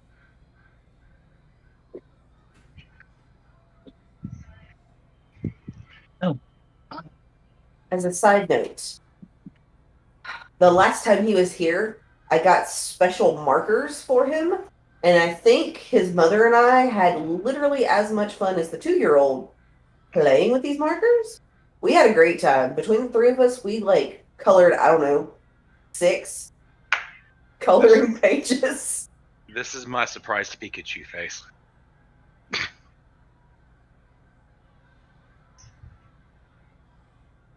Nobody can see your surprised Pikachu face. Don't worry, it's non-existent anyway. Had a great time. Look, I don't have an office supply problem. You do. Don't worry, little Cameron's coming. I What? said, don't worry, little Cameron's coming tomorrow. I have returned. Was I within my 3-minute window? Correct. Yeah, Little Cameron. yeah, little Cameron. I'm sorry, you had me real confused. I was like, I don't think you're qualified to make this announcement. No, like as in Craig's kid, Cameron. So confused. I was like, I was going to say, are we announcing this live on? What happened? No. Cameron just confused everybody, me included. Because his words, he says, I was telling everyone about the story of the special markers that we got for your tiny terror-filled 2-year-old, and how his mother and I had as much fun as the toddler did coloring with them. And Cameron makes the comment, don't worry, tiny Cameron is coming soon. Oh. It's like, what? What? What? News to me. Like, is like I was like, Very real off camera I was just like, is this serious? I was like, is this seriously how we're announcing this? Like, is this how? Going live. Yeah, right. Nope. Someone else's Cameron. Hey. Yeah. Hey, You baby. had me with me confused. I'm like, we need to have one of two very real conversations. A few. It's like, okay, first off, you remember that first time you were sleeping? No? All right, well, the next time after that when you were sleeping, I tested. And And I failed, and I apologize for that. and I found out, and Didn't then know how to tell you. then that next time you were sleeping, I told you about it. You remember?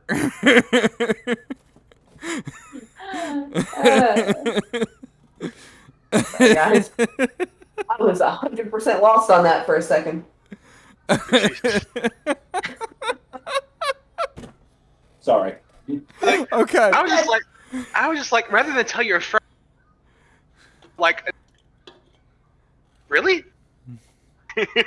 We caught the really. Y'all can really see this. I was staring at Cameron like, one, the hell are you talking about? Two, the hell are you talking about?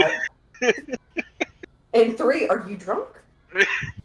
I think Cameron for a split second forgot his own name in the meeting behind Little Cameron. Yeah. I don't know what else to call him. I mean, I'm good now. I kind of forgot that was his name. Oh. Yeah. So, anyhow, meeting. We're having a very serious meeting with Ale. super This serial guy has confused meeting. The whole party. Now this all been clarified.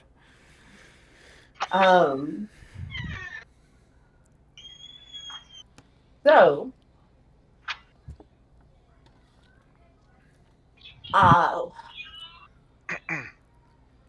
one, Magus Bryn is working on compiling the different tomes of information she has on World. Because if, and this is still an if our information is correct and our interpretations are correct, and we do have to whatever degree, release Worrell from his prison to restore the balance in this world, then we cannot have too much information. We cannot be armed with too much information. There is no such thing in that situation. As far as why Magus Bryn summoned me, we have received news that the master wizard who trained me, has gone missing. Close behind the disappearance of a very talented, very highly treasured to my home, and really to anyone who knows about his talents, artisan of wondrous jewelry, predominantly.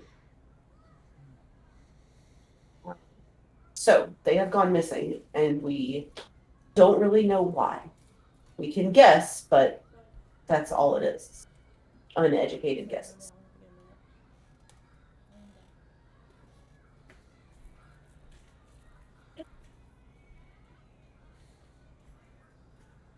That being said, following up on this would literally take us across the continent to the place from whence I come. All right, like, did you name a place? She didn't name it, no. Not yet. Not yet. Are you asking?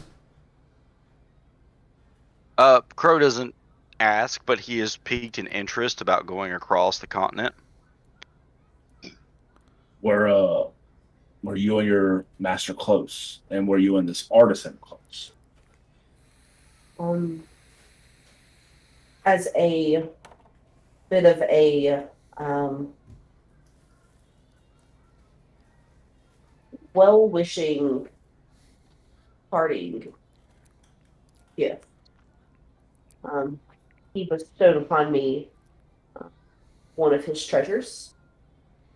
We were close to that aspect, and she looks like she's confused for a second, and she says, I suppose this isn't really something your culture would recognize, but yes, my master and I are very close. She is really one of the few, if not only, people in my home who has the ability to recognize and hone my particular set of skills. So she was as much a second mother as a teacher for most of my adolescence.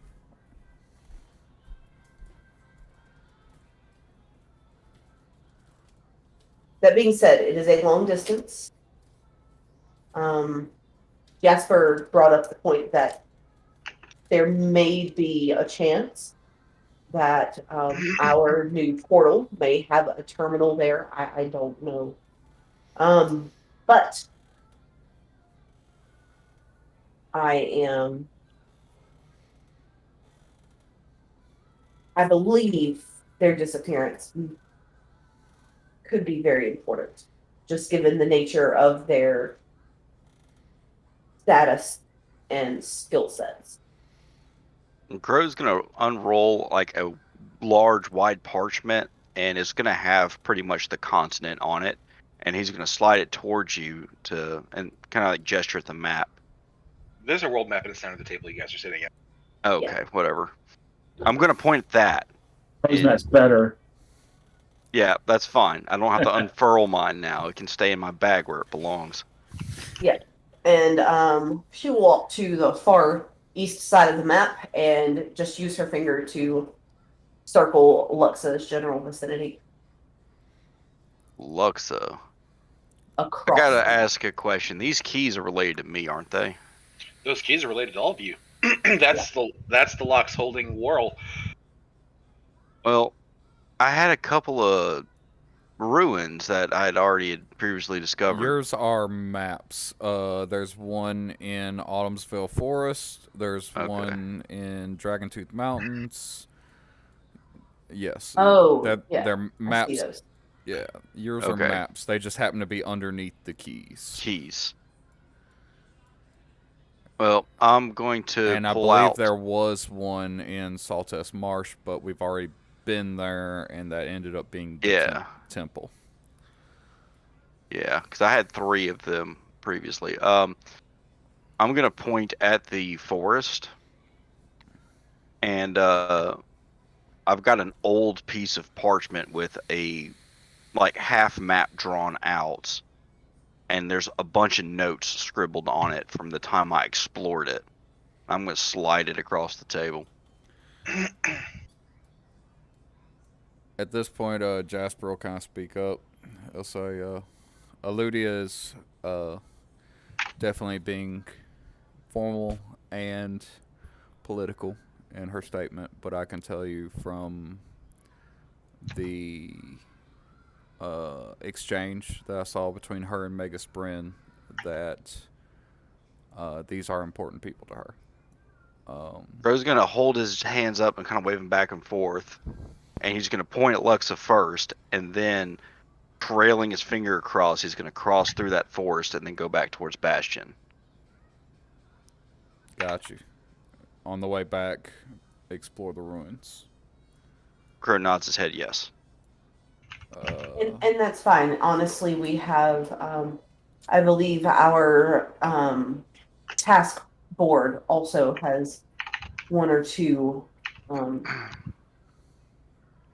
things that we could tick off to continue building our stores on the way back. If there is a portal to Luxa, and I don't know that there is, that's not something that I recall noticing in Luxa prior, but I've also never really had access to a portal guy before. So you guys would know that everywhere you see a blue circle on the map, that is where your teleport can take you. I didn't know if we'd really talked to the portal guy about where exactly all of our teleport We really Wait. hadn't. portals are. We really haven't. Yeah, we haven't.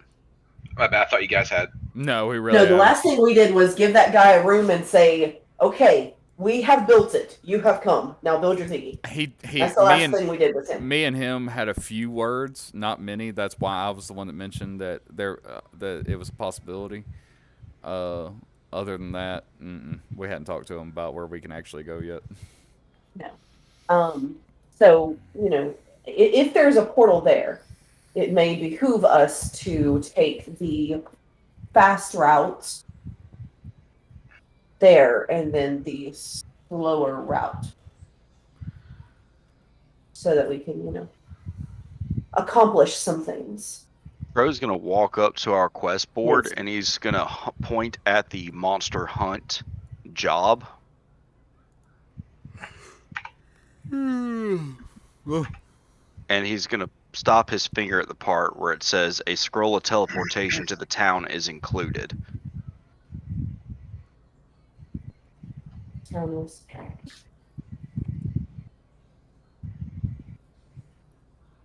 we know where this town is? Nandleham. He's gonna walk back, and in the fertile plains there's a small town right next to the name. He's gonna point at that. Fertile Plains. Is that little cluster of boxes? That's this right there. Yeah. Huh. Right there. And then he's gonna point Luxa, then the forest, and then points at the town, and then makes a little scroll gesture. So we go from Luxa to the forest and then teleport to the Neanderthal place? Crow nods his head yes.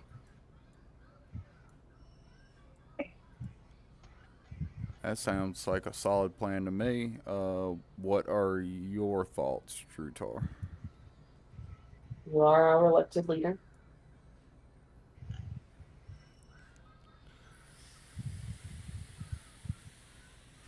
I mean, you do see Durtar contemplating and thinking, so it was not being idle. Talk to Halden for a minute. I'm assuming he's vegged out with his plant. Yes. we'll go with that for now. Halden? I guess you got your plant growing properly. Yeah, it's pretty good.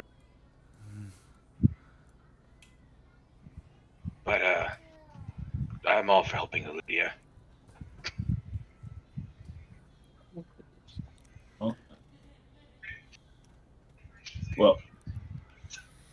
Well, I'm fine going to Luxa for Ludia.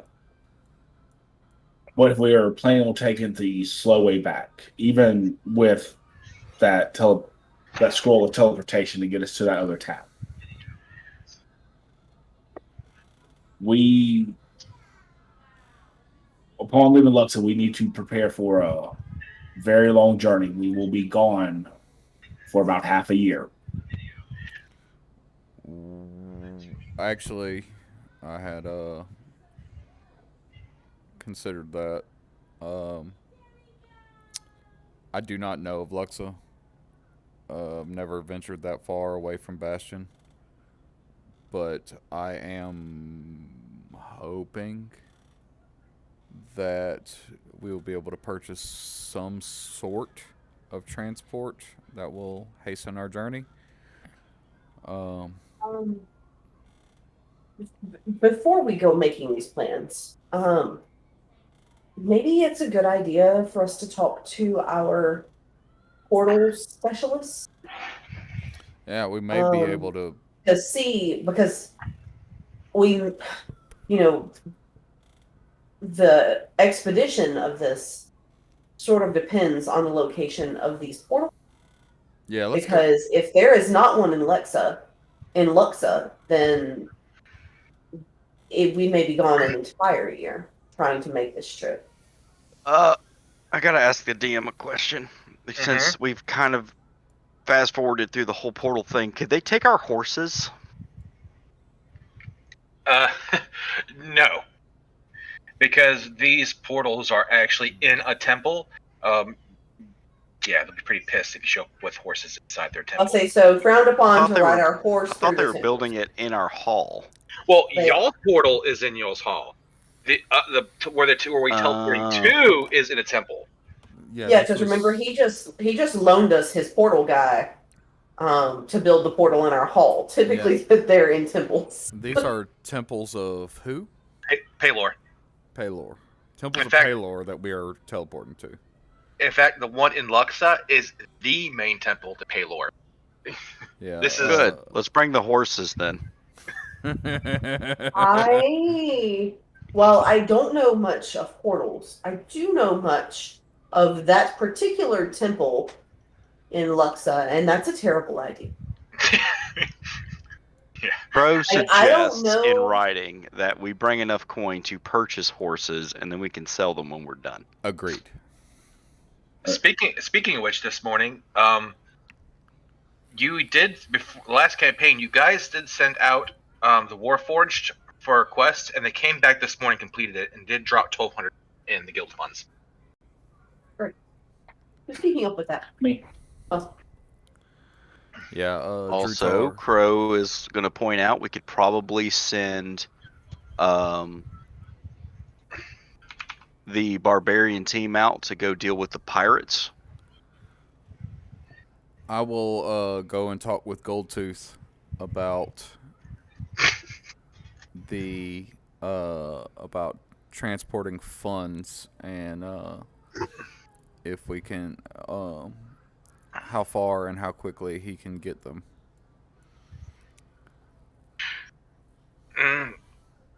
You do that right and now. I will go talk to the portal expert about our portal locations. I'm going to go exasperate our bookkeeper. That's who Jasper's going to talk to. Oh, okay. I'm going to go with Jasper and interpret a dance at the guy. He was so inspired by your interpretive dance that he found an extra 5,000 gold in our budget. Hashtag number crunching. Hashtag accountant flex. So Short Fang. I was like, I'm going with Eludia. So Short Fang, how does our guild funds work? Can you transport them across distances? How quickly? So on and so forth. Well, I mean, the easiest way to transport guild funds would be on your person. The second way to do it would be to set up an account with one of the banks, and you could you can get some promissory notes with you. The bank would would give you an official promissory note, which you could then bring to any other bank and then cash that promissory note in value. Excellent. How much is it to set up an account? Depends on which bank you go with. I would recommend the official Iron Circle bank. That is free for any guilds of the adventuring. Free, you say? Yep. Set that up for us, please. Real life side note, kids, don't bother paying for a banking account you have to pay for. There's too many free ones. Don't do that. When you say set up an account, Gravel Tusk to his desk filled out. I just need Drutar to sign this. I will send him your way the next time I see him. He nods. Thank you, Mini Teeth. At this point, he is completely immune to it. And he very well.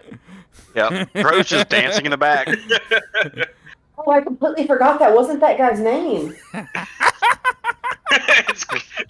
It's Gravel Tusk is his actual name, but Morgan's just going with just calling him different things every single time.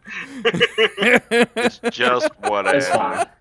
Like, he is completely just immune to this because he deals with it every guild he works at. I apologize. I as a person love him. As a character, he means nothing to me.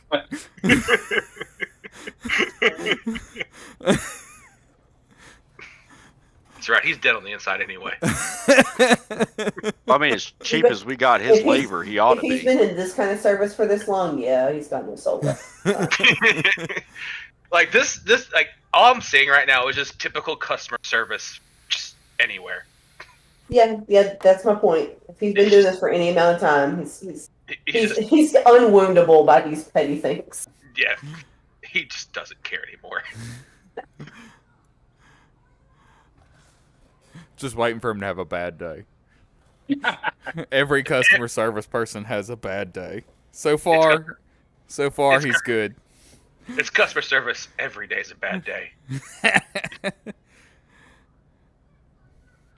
And after that, I will, I guess, did we say we were going to meet somewhere after we talked our talk? We should have, but we didn't. Okay, We're really well, bad about that. Yeah, we are really bad about that. I'll just go back to the meeting area. I assume people will assume. I'll say we clearly weren't done with our plans. Like, that part I think was clear, but we did not specifically say to reconvene. Yeah. But we couldn't go forward with our plans until we nailed down the rest of this. Gathered some information. So I'm going to go back to our meeting location. Yeah. And we went to the portal specialist. Yep. Yeah, you guys walk into y'all's portal room and you see Alex has a fully functional teleportation circle and a map of the world with a bunch of pins stuck in it. Or not map of the world, but a map of the continent with pins stuck in it. Ah, can I help you? Do you wish to go somewhere? Not yet. Drutar goes, looks at the map. Is this everywhere we can go? On the continent, correct. I'll be right back. I walk out. Confusion.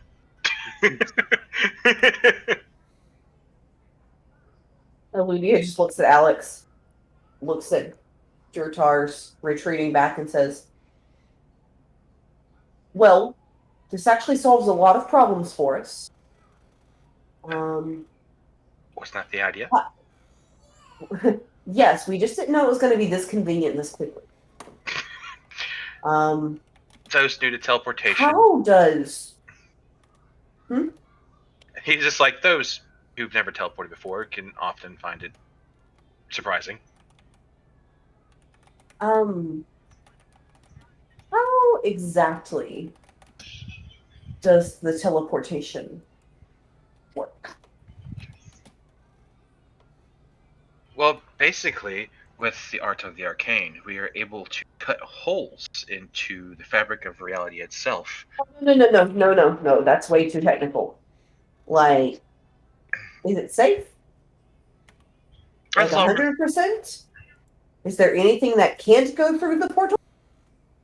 I mean, risk factor, as with most magic spells, is usually up to the skill of performing the spell. In the hands of a competent person who's what they're doing, teleportation is 100% safe. And those less so, well, the risk grows.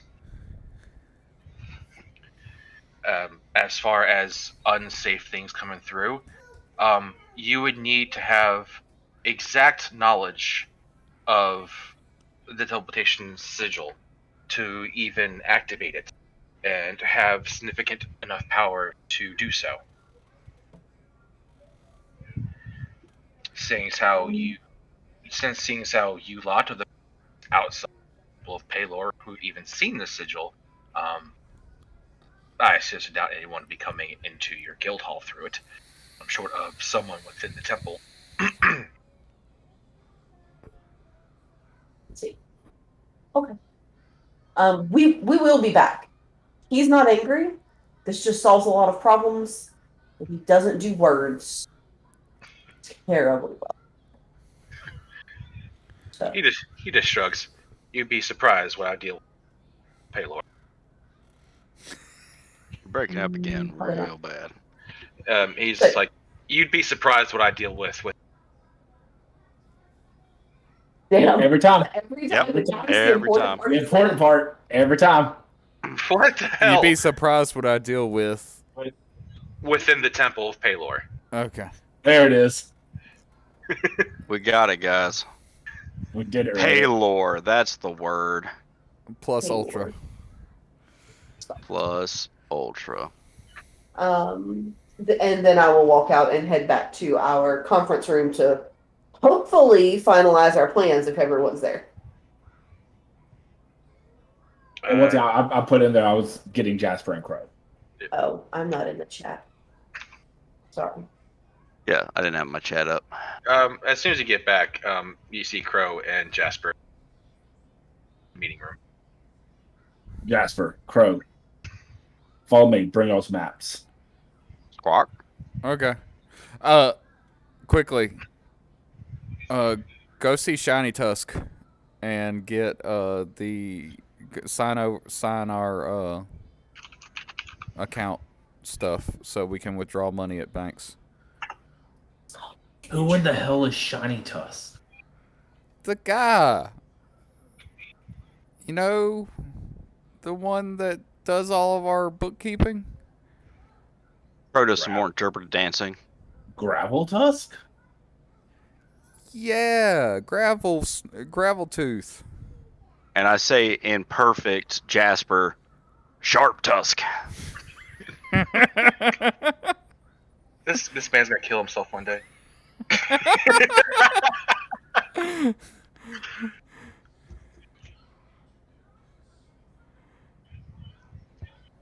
Okay, but in the teleportation room, they have the areas where all we can go through the teleportation. Excellent. Set up our accounting info just in case we end up needing funds. We should withdraw enough to, like Crow said, purchase transport once we're there. We should go ahead and grab it out of the vault. But just in case we end up needing money on the road, we should set up the banking. He's already got it all set up. All you gotta do is sign a piece of paper. Okay. And I'll meet you in the teleportation room.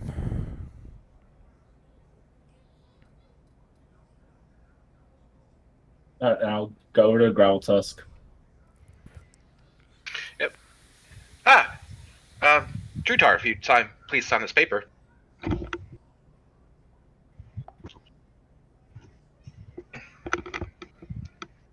He slides the paper across for you to sign.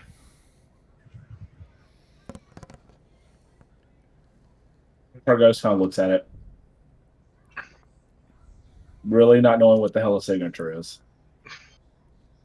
Do you not know how to sign your name? Is it just like a mark of me? He kind of like his head kind of walls back and forth. It's fine. I've worked with the barbarian before. Just he points to a line at the bottom that's blank. Just put your mark there. Okay. Drutar goes and gets out a small dagger, stabs himself in the hand, and slaps on the paper. You know, Signed. this is not the first time I've seen this, and he just rolls it up. And then he reaches into the desk and pulls out a small stack of small papers. These are your Crow promises. tilts his head and stares at Sharp Tusk. What? And in his voice, not the first time I've dealt with this, and then points at his hand. He looks at you weird. What? I've worked with Grath in the barbarian build. I've seen these signatures, kind of signatures before. It's not the first time. Crow walks up to Durtar and writes a little note. We don't pay that guy enough. And then he reaches into the desk and he pulls out a small stack of small papers and he passes it to Drutar. These are our guild official promissory notes. Just fill them out, bring them to the local bank, and they'll cash it to you, and then I'll receive the bill here, and I will give the bank the gold you threw. Crow slaps Durtar on the shoulder, gives him a thumbs up, and walks away. I go look at him like, what? And then try to hand him to Crow as he's walking away. He's like, no, you Nope. take these. Crow's Zoidberging out. He looks, he goes, Jasper's been with the guilds long enough. He knows how this works. It's fine. I'll go up to the teleportation room with these stacks of papers. I will be right back, but I need to put my baby to bed. But I do have a question for the Portal Master. So, Okay.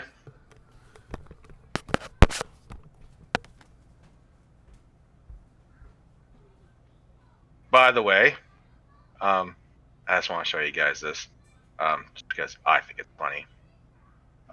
Would you guys like to see a picture of Mistress Zumfeld, Ludia's teacher? Yes.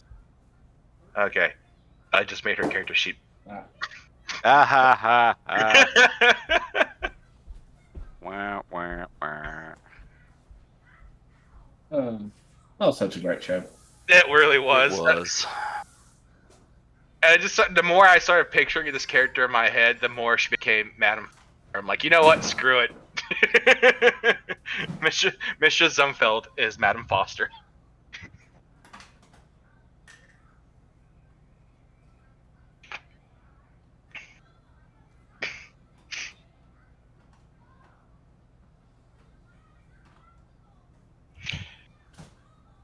By the way, it is 10:30 if you want to go ahead and take a break.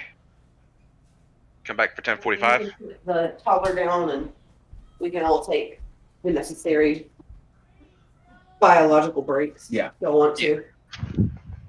Yep, sounds good to me. Granted, you know, There's only one the controller is the kind guy of who away. has the stream running Say, to be like, hey, we're going to break, guys. Just shoot him a text. It's fine. We got that technological age on right now. We're just all or we can just wait for him to come back. It's Yeah, that's fine. fine. Poor Drutar, he's just like, man, I know Gravitas was speaking comment to me. I know it. I have no idea what he meant. That shit means nothing to me. By the way, I've officially brought checking D&D. I'm sure you're not the first, and you won't be the last. I would say nobody likes to try to just carry around enough money to do everything you ever want. Yeah. what the heck is this? That's Madam Foster. Yeah, Foster's home That- for imaginary is friends. That is Mistress Zumfeld, and that is Ludia's teacher. You will respect her. No,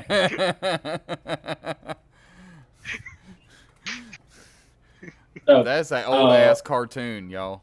I know, so good. It That's was good. That good. show. I If you're skipped. blue and he I never watched cheese, it. oh, you missed out. You missed out.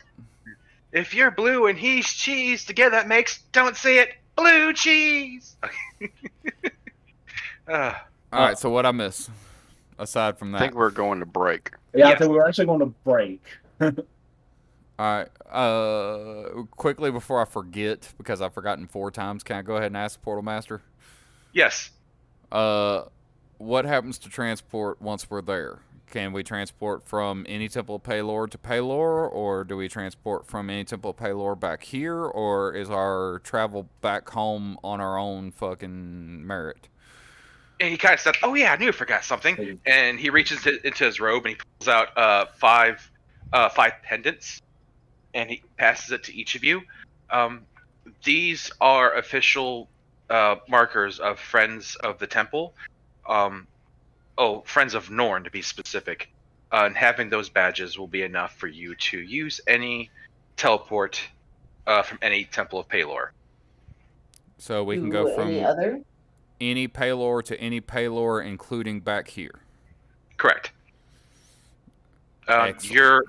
Your sigil has been officially registered within the Temple of Palor. Excellent. Thank you very much, Alex. And I haven't had much time, but I was able to make you guys one of these. And he passes you a scroll of teleport that is specifically designed to teleport you back to your own base.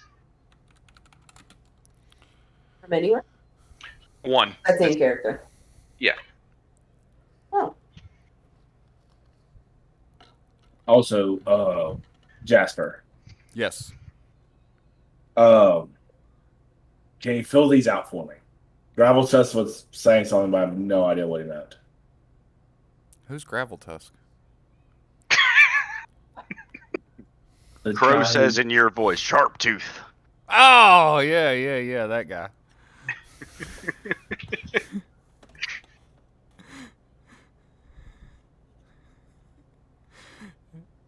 These must be the banknotes. Yes. Actually, you will have to. Erdor gives you a look. Sure. You'll have to sign them, but yes, I can fill them out as we need them. Okay. Can I go ahead and sign them now? The blood's still fresh. No. No, because then the people Never will have. pre-sign your notes. If we lost them, people would have be able to just withdraw as much of our money as they wanted to.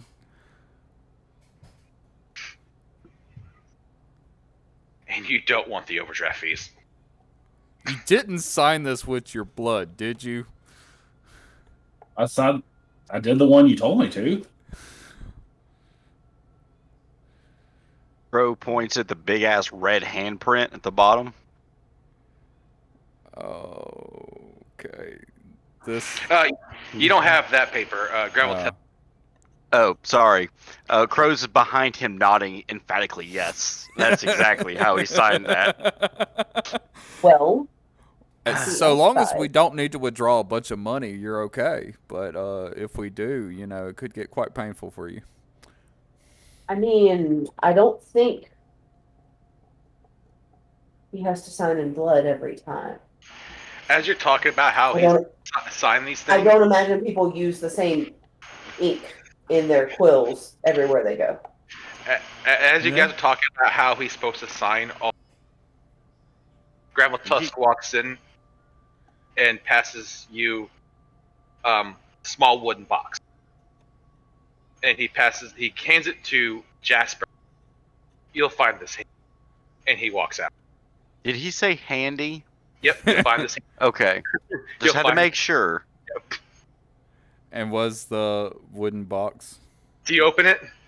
Yes. Gravel Tusk has made a stamp of Drew Tar's handprint, so you can just stamp his handprint on the signature. Okay. Okay. I'm gonna assume you said he made a stamp of his hand. That way we can stamp it instead of stabbing him every time we need to sign something. Maybe Yes. maybe Okay. Stone Tusk might need a little bit of extra money. You know. He's worked with Bavarian guilds. He knows how this works. All right, so I'll put that in the backpack with the notes. Actually, I will keep the stamp. I say nope. They need to be separate. Yeah, I will keep the stamp in my pocket. Actually, I'll give the stamp to Eludia, because she seems the most trustworthy of the group. And I'll just hold on to the notes in my backpack. That way, if something were to happen to me or to you, no one has both pieces. Yes. Eludia, I do have a question for you. What's up? At this point, you guys have had like 5 days of. Have you scribed any of the spells from the other spell book?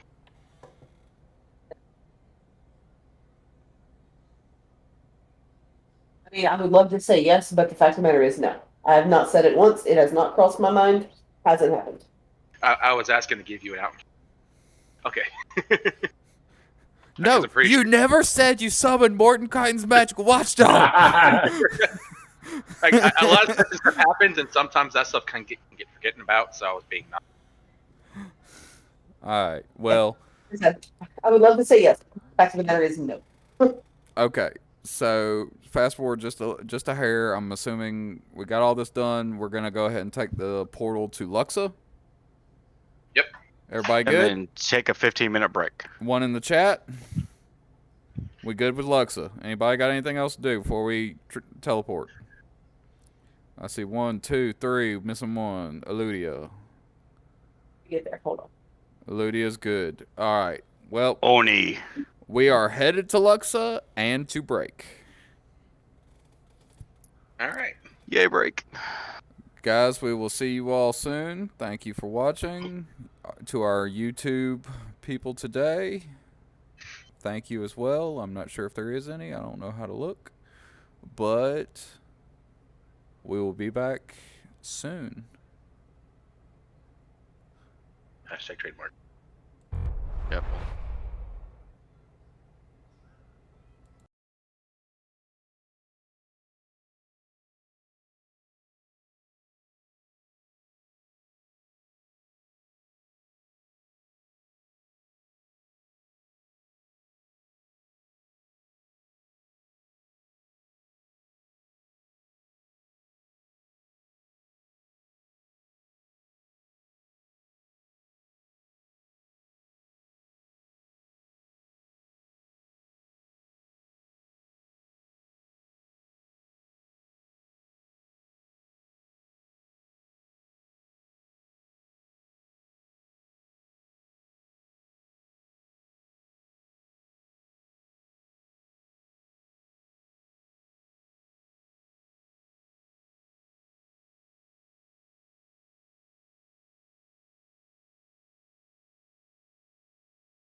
And welcome back, everybody.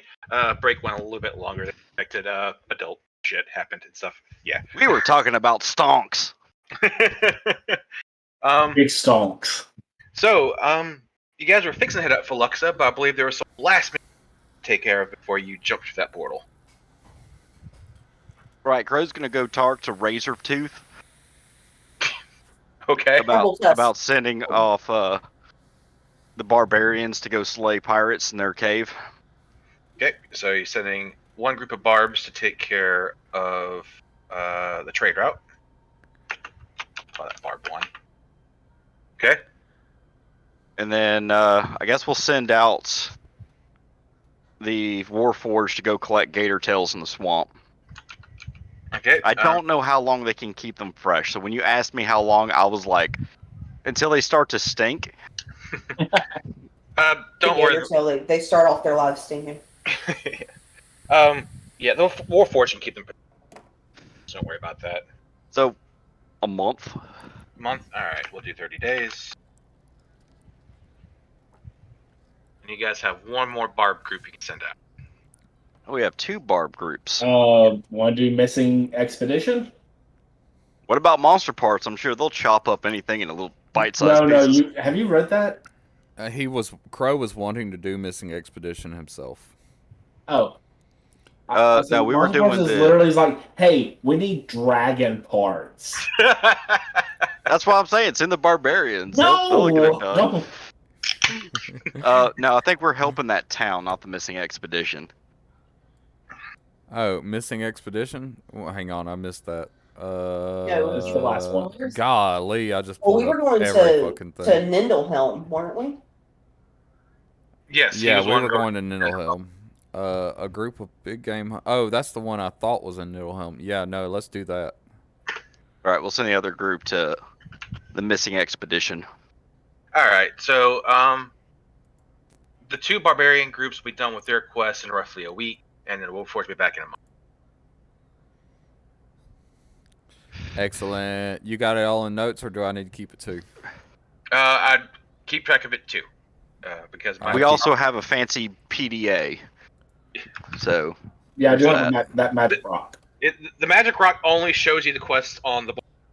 I also have a talking rock and a video rock. Yeah, we the have a video, talking rock, a video rock, and a magic board rock. you only have 2 rocks. The one rock shows you the quest board. The other rock lets you talk to Gravel Tusk for anything involving guild affairs. Barbarian I also group. have a Barbarian group 1 collecting what? They are going to clear out Pirate Cave. Pirate Cave. Expected in a week. Yep.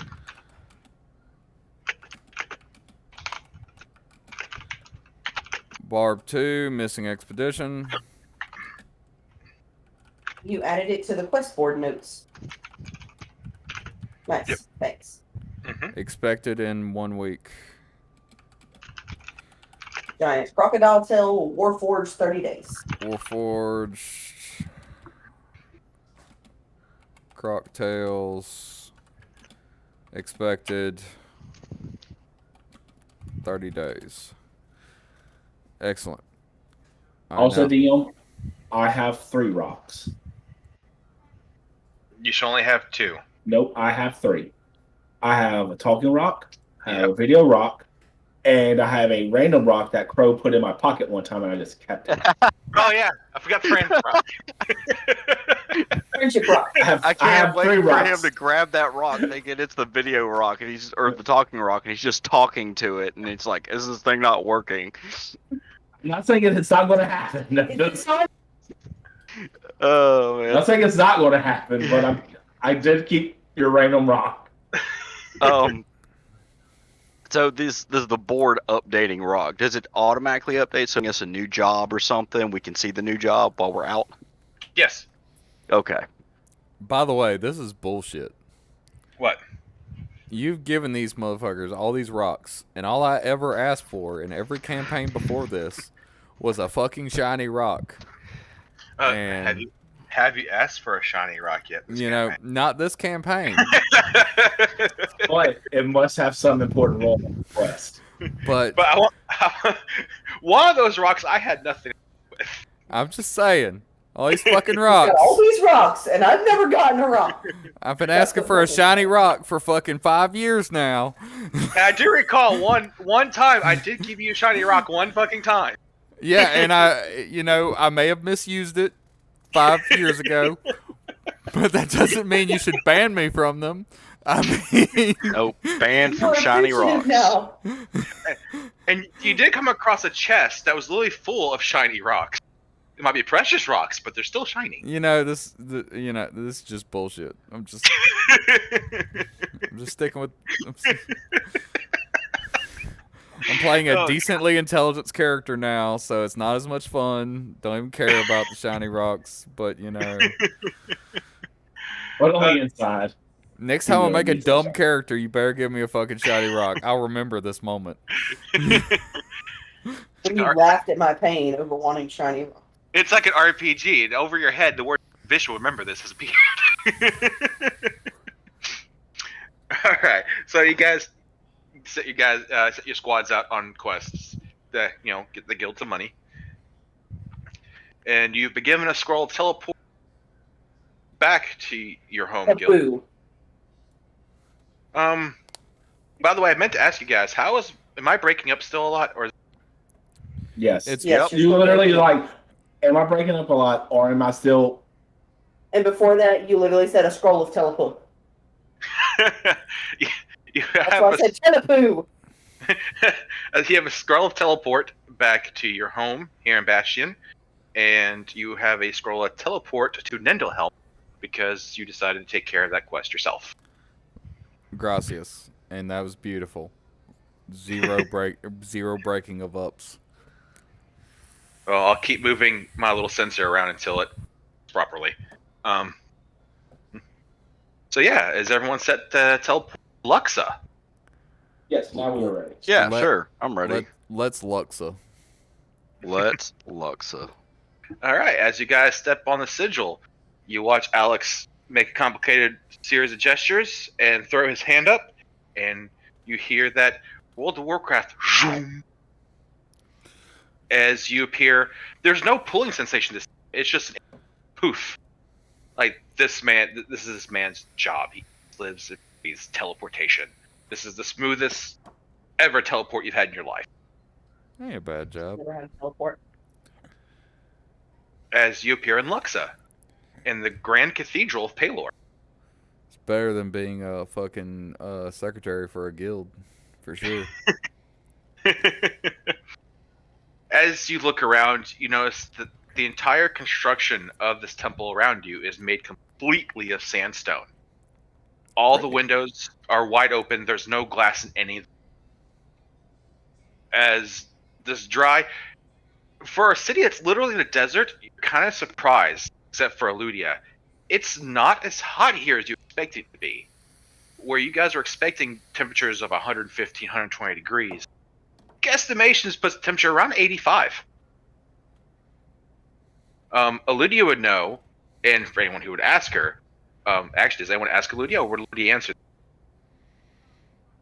About half of that.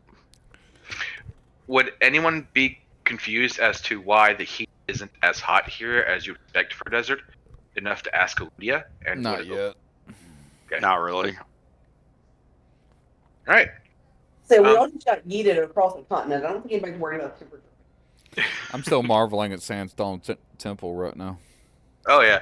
The only splashes of color in this temple is on the floor. There is mosaic tile, depicting the image of Pelor's holy symbol, which is of course a blazing sun, and then vegetation hanging from in clay pots everywhere of this lush, almost jungle-like vegetation of big ferns, vines, palm type trees, and fruit-bearing plants of varieties you've never seen before. And as you step off the teleportation pad, you guys see the Luxodon, heavily armored Luxodon clerics and Templars turn around and look at you. Who are you? We are the Forgotten. Squawk! I am Ludia of Clan Masrala, and we are here with permission. And I show them the sigil that Alex gave us. You see one of the paladins step forward. You recognize the rank on his shoulder. This is a High Templar, probably in charge of the guard here. As he takes the symbol, he looks at it. Ah, you're the one Norn has spoken of. Welcome, Forgotten. Welcome to Luxa. Oh, Norn. Always looking out.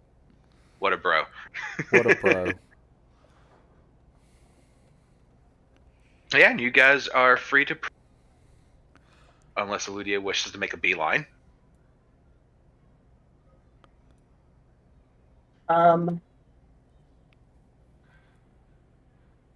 No, first she would need to go home. She needs to seek out Tello to find out what all he knows. Okay. So Lydia kind of not rushing, I'm guessing, but power walking, I assume. No, it's more of a casual stroll. Okay. Yeah. As she casually strolls out of the temple, you guys follow with her, and as you guys leave the temple, you are greeted by just a very beautiful, lush city. For a city in the desert, there is a lot of... Most of the houses are, of course, made of various sandstone, adobe type buildings. There's no glass in any of the windows. And there's a lot of, like, potted plants, a lot of palm type trees.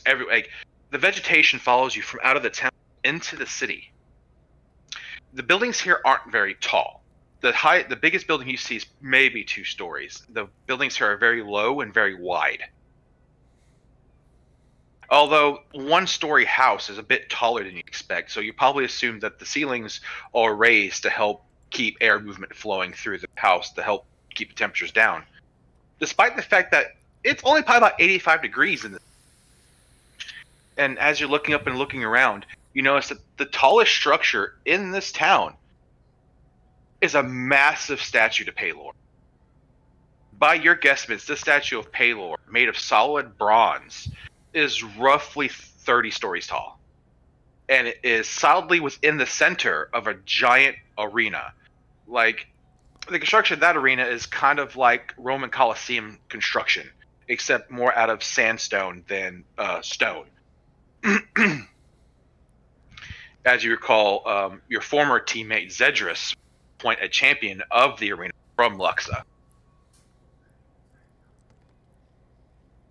As Ludia kind of like casually makes her way out of the more well-constructed district that is the temple district of Luxa and into the more of the middle-class merchant section of town where her family resides.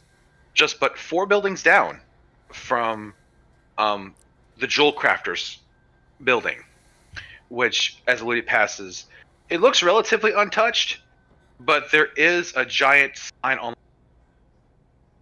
and all the displays are locked solid shut,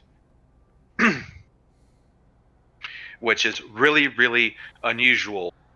By the way, I never said the crafter's name is Arden. He is Jewel Crafter Arden, and he is a half-elf. So seeing his building closed and locked down tight in the middle of day is a really odd sight because he loves his job and is always working. Well, to be fair, it wouldn't be that surprising since I know he's missing. Yeah, true. It's still a weird sight, though, to see this normally open and bustling shop closed.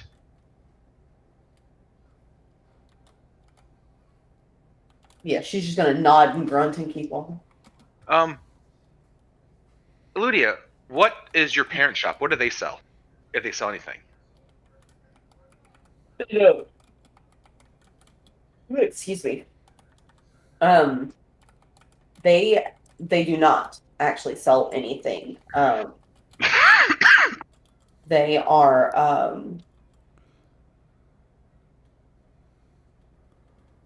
both of my parents are very much retired, for lack of a better word. And they ended up living amongst shopkeepers, sort of as a matter of accident.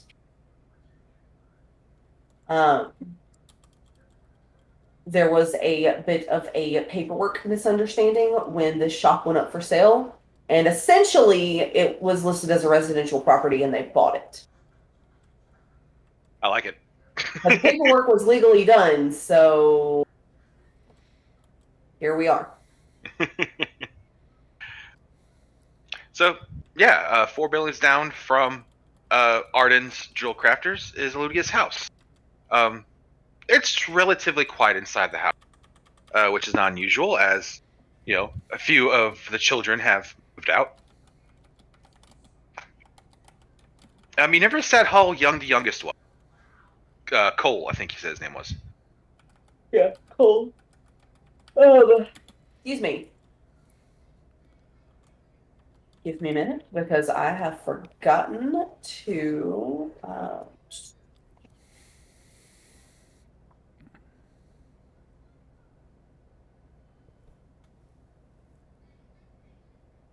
Give me 1 second. Sorry. Mm-hmm.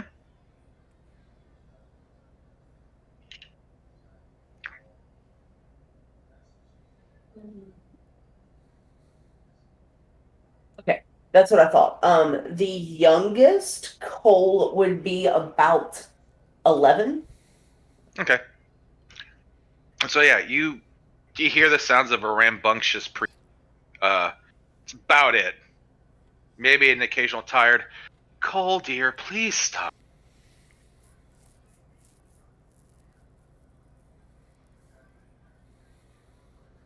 There he goes again. Did I break up again? Also, yes, but I was going to tell you also, there would still be 4 of them in the house. The twins, Tallow, and Cole would all still live at home. Okay. Yeah. What are their ages again? Cole would be 11, Tallow 14, Igneous and Ignis would be 16. I am 20 because Genasi age weird and come into adulthood in their mid to late teens. And I have one older brother who is 21. Okay. Oh yeah, so yeah, I can see you hear plenty of noise. Rambunctious teenagers and rambunctious preteen. I'll tell you, this is about to be a house full of teenagers. There's Yeah. Teen, tweens, and everything in between. And they're all fire Genasi. A lot of tempers. Yes. So it's really rambunctious. Maybe some yelling, maybe a few curse words. Or all of these things, yeah. As Eludia just walks up to the front door of parents' house. And opens it. Oh, not even a knock. No. Everyone's heads. I don't know about your family, but I don't knock on my parents' door. I just put in the key code to unlock the damn thing and walk in. I do for personal safety. That's different. So yeah, a bunch of heads whip around, and you just hear like 6 people yell your name as you're almost tackled to the ground by Cole and Tallow. As your twin younger siblings walk up to you, just a nod. The teenage years. 16-year-olds are great. Stop. Your mom comes out in the kitchen, and she's got a wet pot in one hand, a towel in the other. Dad pulls a newspaper and looks at you. Yeah.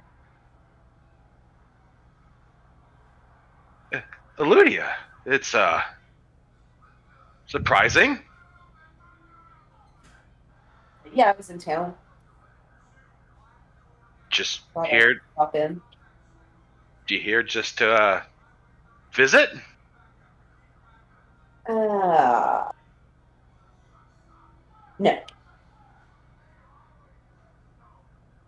No.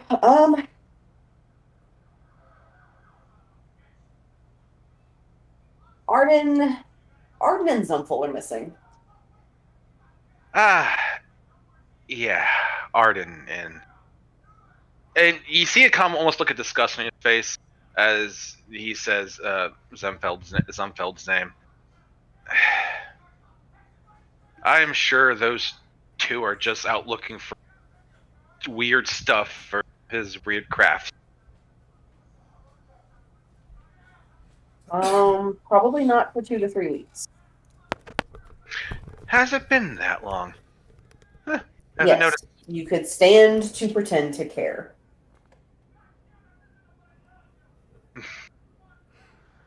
Well,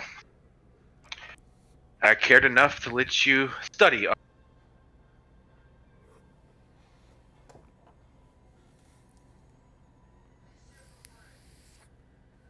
I care enough to let you what? Study Right. under her. Study what? Study under her. Ah. Crow's just standing You had awkwardly in the corner. You had too many younger children to worry about what your older ones were doing. Yes, well, I'm at least glad you your brother in a couple of years. No idea what you just said. I'm at least glad something your brother for a couple of years. I'm at least glad you came by. I haven't seen your older brother in a few years.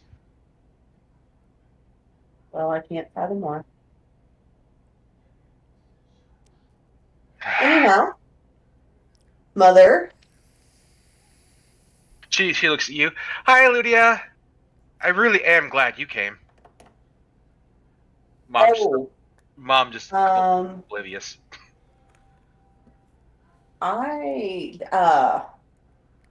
These are my Parents. no. These are my traveling companion. Oh, they came inside. I thought they were still outside. Oh my god! Hey, when she just walked in, I thought it was okay, so I walked in after her. Oh. I don't imagine any of these people are so civilized that they're waiting for someone to stop in the middle of the group and invite them in personally. Right, and then they start having this weird conversation, and Crow's just like, okay, this is a nice corner. I'm just going to stand here. I'm going to say Crow's passive stealth is high enough that he'd probably be able to sneak in with nobody noticing. I just don't know if he bothered to sneak or if he just walked in behind me because I just walked in like my own place. I mean, I'm naturally just, like, invisible to most people, so... I'm waiting outside politely.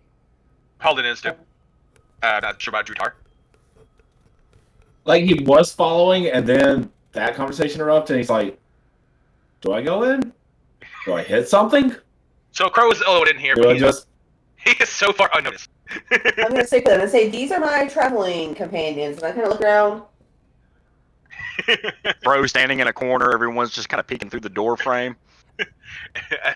As everyone's heads slowly turn towards the way. Oh. Your father's like, Yeah. Oh. Yeah.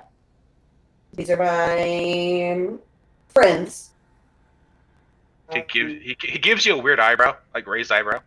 Hi, I'm Jasper. That's Jasper. Bro does an interpretive dance. That's Crow. Don't ask me what he's doing. He just does this. I haven't figured that one out yet. Outside is Holden and Drutar. As Drutar pokes his head in, everyone kind of like more like leaning around the door. Yeah, yeah. Everyone kind of jumps back at seeing the face of a hobgoblin. Do you know what that is, right? A friend? Yeah, I do. He's harmless. Don't worry, he's harmless. Oh. He's not harmless. After second, Lucia's actual response is Jasper, don't start a fight right now. After further inspection, it's like, I take that back. But he's not friendly. harmless. No, he's not friendly either. I can. There's a very troubled look that passes over your father's face as he's completely unsure how to handle this information. Your mom just smiles at all of them, and she offers each of you a hand to shake. It's so nice You to guys see can Lydia. come in. You don't have to stand outside. It's so nice to see Lydia making friends. She spent most of her childhood growing up with her nose in a book, which there's nothing wrong with. I'm so glad she's such an educated child. Something the other ones could learn from. As Where are the other ones? Ignis and Igneous? Ignis and Igneous are kind of like sulking in a corner. Cole is literally hanging onto your leg, and Tallow has arm around you. Okay. If you're just curious, that sleight of hand check was as I was shaking her hand, I put a pebble in her pocket. And she is blissfully unaware. Vince is going to be the only person who doesn't get rocked. You know, NPCs, they're getting rocked. Even NPCs get rocks. This is bullshit. Does look like I'm cooking some more food for all of you, though. Jasper doesn't know, but his personal chest is filled with fucking pebbles. I'll never open that fucking thing. One day I'm gonna have something important. I'm gonna open my chest and be like, It's just full of fucking rocks. 50 pounds of rocks in this chest. If you and your friends plan on staying long, we don't have enough room though for all of you. I know. You barely have enough room for all of us. I'm fine. Your father goes, we'd have more room if some people would pick up their belongings. As he looks over at Ignis. Dad. He just can make Yeah, himself six comfortable on the kids. roof. There's no amount of room. There is no amount of room. There's 6 of us. You won't have room until the last one moves out. Your mom walks over and pats your father on the shoulder. It would have been much easier just to have a dog. He follows If your you had mother. a dog, you only have 6 kids. Your father looks at your mother. I wanted to stop it too.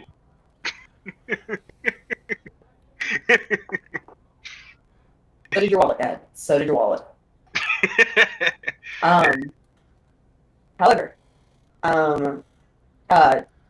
what time of day is it? Well, What do you mean?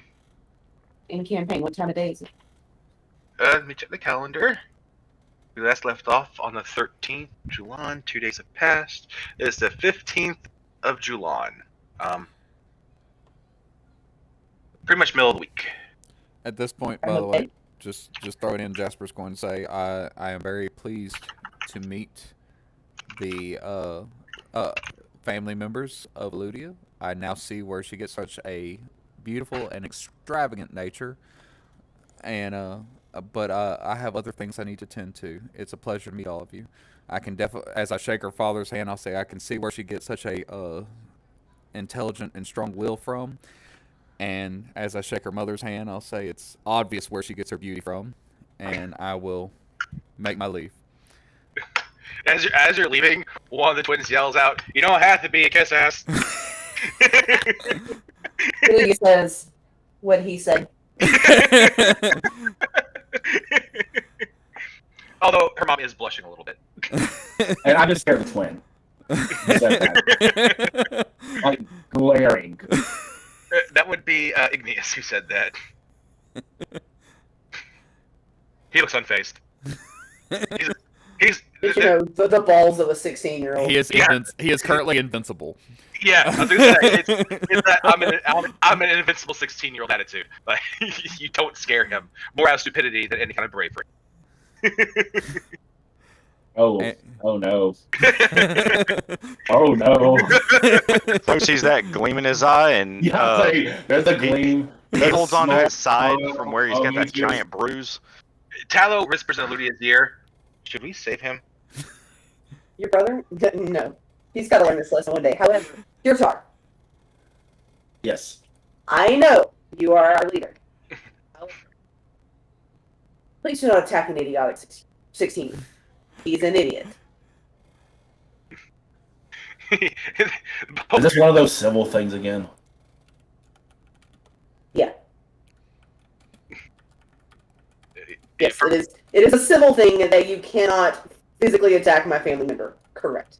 You see Igneous go to say something, and Tallow has snapped his finger, and Igneous' mouth starts moving, and there's just silence. He's talking, but there's just no sound coming from that direction. I look at Tallow and say, "That's probably your most used spell, isn't it?" You'd be amazed how often I need to silence those two. Nope, I never mastered that one. I know how many times I wished I could. It was the first spell I learned, sister. Yeah, that was not my wheelhouse of spell types. Anyhow, I will tell my parents that I will be.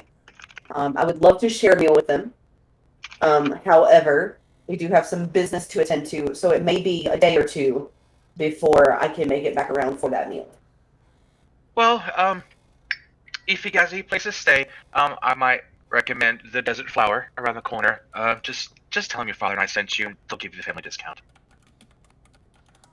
Lord knows me and your father need a quiet time occasionally. I'm pretty sure that's how you ended up with 6 kids. Mother blushes. What I know, like the best places to get transportation for traveling across and outside of Luxa, and everything. Like, would I know where to find that? I just realized I kind of lied to Morgan in chat. I figured. You do know where the best camel breeders are at. I was sitting here wondering. I'm like, we're in the desert. He'll realize Yeah. it. He'll realize it any moment. There are some horse breeders. There are some, but definitely the pride and joy of Luxa is the camels. Yeah. And it really depends on how much you want to spend and how good of a camel you want. No sand I want a boats. good one.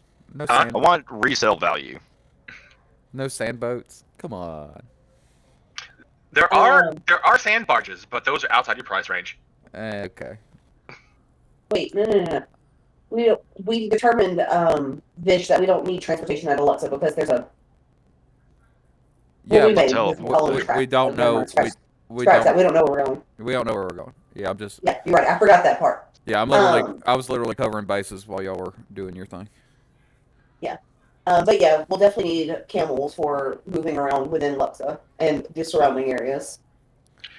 Luxa is That's definitely like Luxa itself. Traveling in and around Luxa, there are taxi services you can use. I want a palanquin. Oddly enough, there is a Pelican taxi service. Yeah, you just want like a basic camel. I mean, there's one not 5-6 blocks from where you're at. It sells hardy stock. It's not the best, but it's not the worst.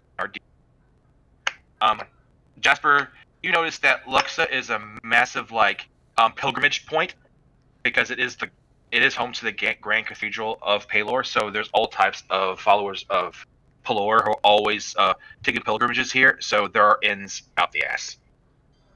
Out the ass. You can't throw a rock without hitting an inn. There are ends. If he had a rock, Too bad they're all in his chest at home. Shots fired. Keep my rock. If I have one. One of them may or may not be shiny. Please inform me onto the price range of said ends that could be rock thrown. Honestly, it depends on how much you're willing to spend. There's a wide price range. That's why anywhere- I want to know the wide price range. It goes anywhere from 5 copper a night all the way up to 5 gold a night. Excellent. Thank you. So it really just depends on how much you want to spend. I On the trade. try so hard. My sweet uncat.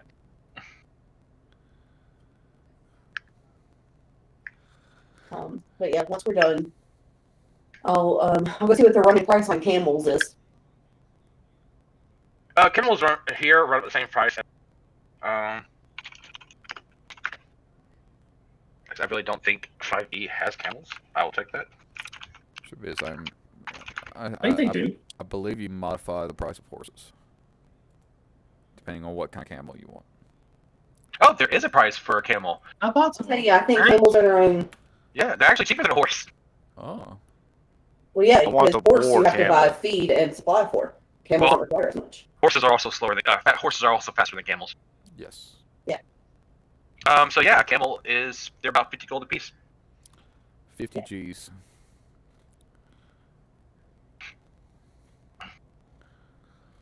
Excellent.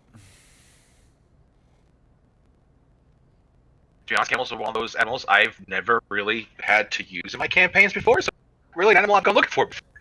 I'm actually, believe it or not, as far as D&D goes, desert settings are actually super fun. Like, Oh, you wouldn't especially- you wouldn't expect it, but desert settings are so fun. Especially when you actually start making people keep track of food and water and like how hot they're getting. It's actually it's a whole, like, I've only played in one campaign before with desert settings, but it's actually it was a joy. So All right, so yeah, you guys look at prices for an inn and prices for a camel. You stop in and say hello. Because we don't know where Jasper's gone. no, they do not. I said my farewells very politely and left and ignored the teenager. Talos kicked himself in the ass for not doing that sooner.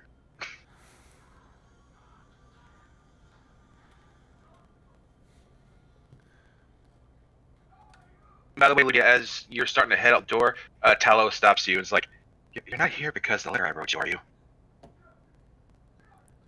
It just so happens the letter you wrote me came on the heels of information that made its way to Bastion.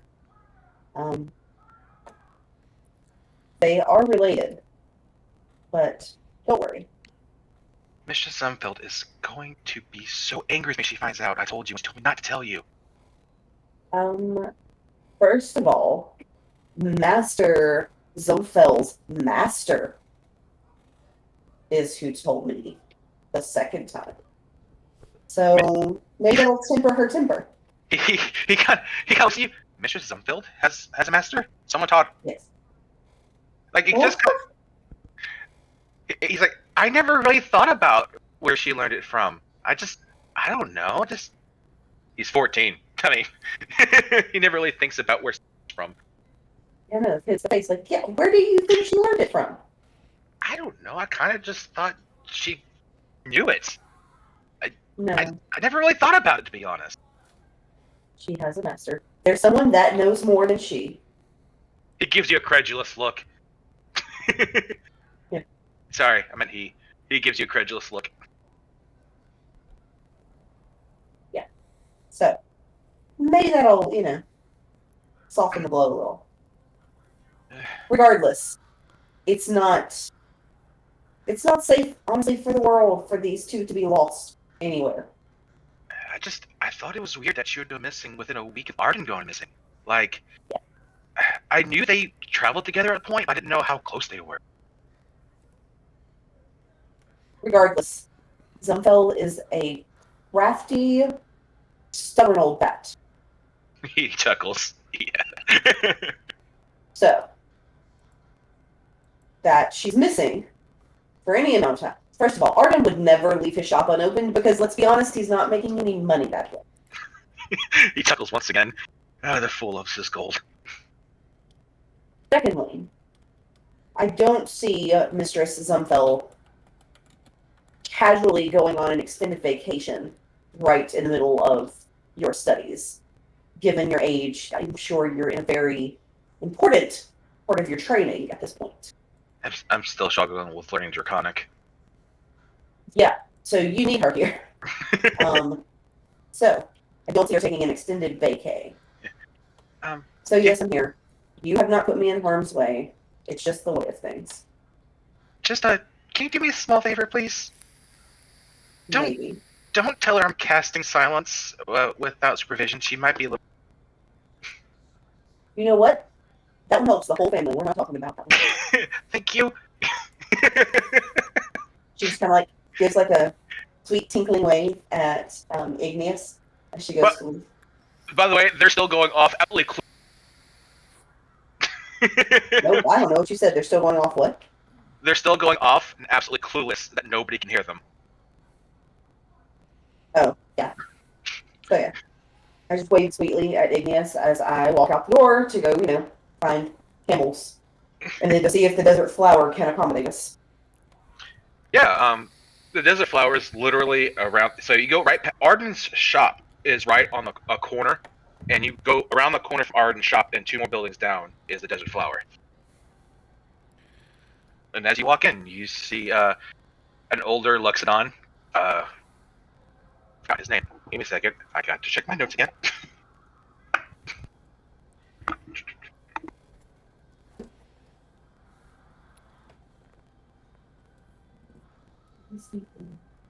Sorry, you see an older Luxodon. An older Luxodon. Luxodon. Yeah. And his name's Bruges. His actual house is not too far away from yours, actually. As you walk in, he throws his massive tree trunk-sized arms up. Eludia! You're cutting out really. Yeah.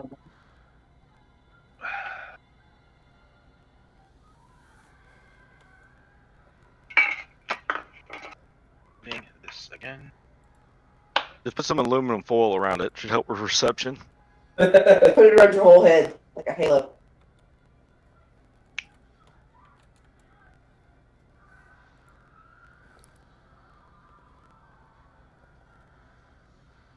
I got one that's doing the same thing. She just doesn't know how.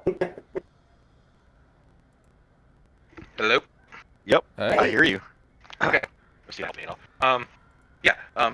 Yes, older Luxodon, he puts his massive tree arms up. And he's just like, Eludia!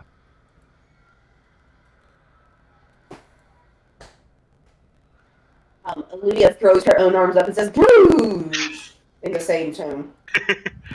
Ah, young one, it is so nice to see. Where have you been? Bastion. Oh, it's a pretty far distance there. I don't think I've seen Bastion in 60 years. Probably because it takes that long to get back from there. Too true. But is there anything you're looking for? I'm sure you're not here to see my old face. We'll be in and out for a few days. I was hoping you could provide some affordable lodging. There are 5 of us. He picks his head, he looks around for a moment, he walks reservations. And you see him pick a pencil up, and he crosses a name through the list. Surprisingly, a room just came up. Bruce, you don't have to kick someone else out of it. Believe me, I've been looking for an excuse. You would make more money without that mentality. Right? If I was interested in making more money, I'd be nicer.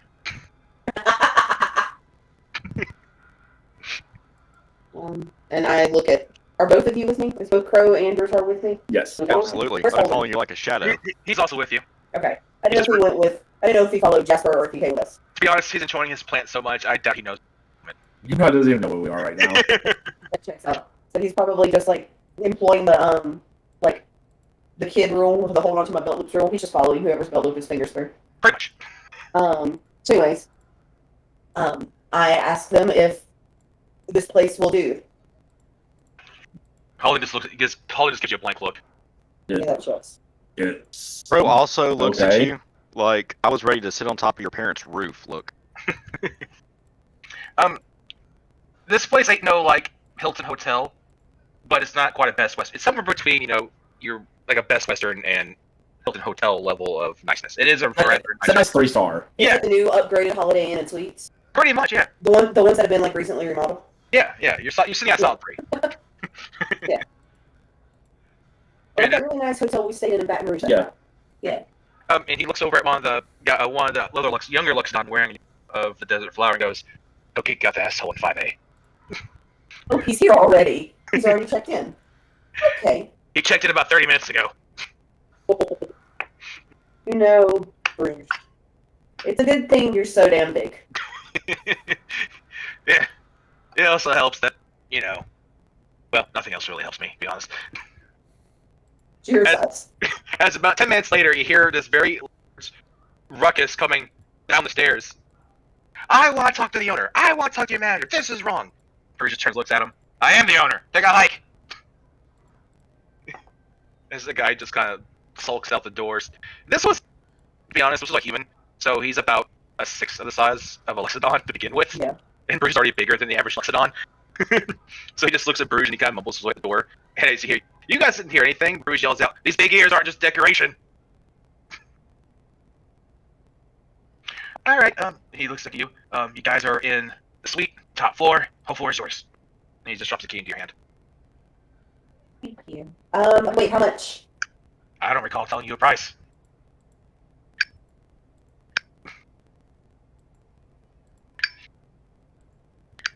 We'll work it out later. He gives you just a half nod as he watches you go up the stairs. You go to the room. Well, yeah, I want to know what it looks like now. This is pretty much like what you'd call the presidential. And there actually there are 6 rooms in here. That works on reason. As you start thinking, that one asshole rented out the entire presidential suite with 6 bedrooms just for himself. Yeah, that checks. That's fine. I just look around and I'm like, I think it'll do for what we need it for. Olivia, your culture is very strange. Bro nods his head in agreement. But how? Well, you go to your family, and it was very aggressive and tense, but nothing happened and everything was passive. Yeah. And then the innkeeper kicked someone out to get us in, and we didn't have to pay anything for it. No, the room's already paid for. By the previous guy. Listen, there's that aggressive but still passive. Well, you see, while it's very lush here, within Luxon, outside this area is a vast, strange, aggressively passive desert. And when your literal climate is passively aggressive, it sort of breeds into the people. We Genasi tend to be a little hot-headed, and if we were just outright aggressive, we would have gone extinct centuries ago by our own hands. So the solution is to get it all out with words and not with fists and pumps. Because we don't just swing a hammer. Because we naturally... It seems ridiculous, but we just naturally do this. And I cast the produce flame cantrip. Like, this is something every one of us can do from, like, age 8. Facts. And she just closes her hand around and it goes back out. But you cannot have 600 wild tempers in a town with that ability from the age of 8. So you learn to get it out passively, but with aggression.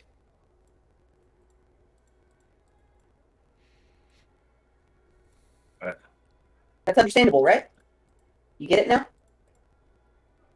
In a sense.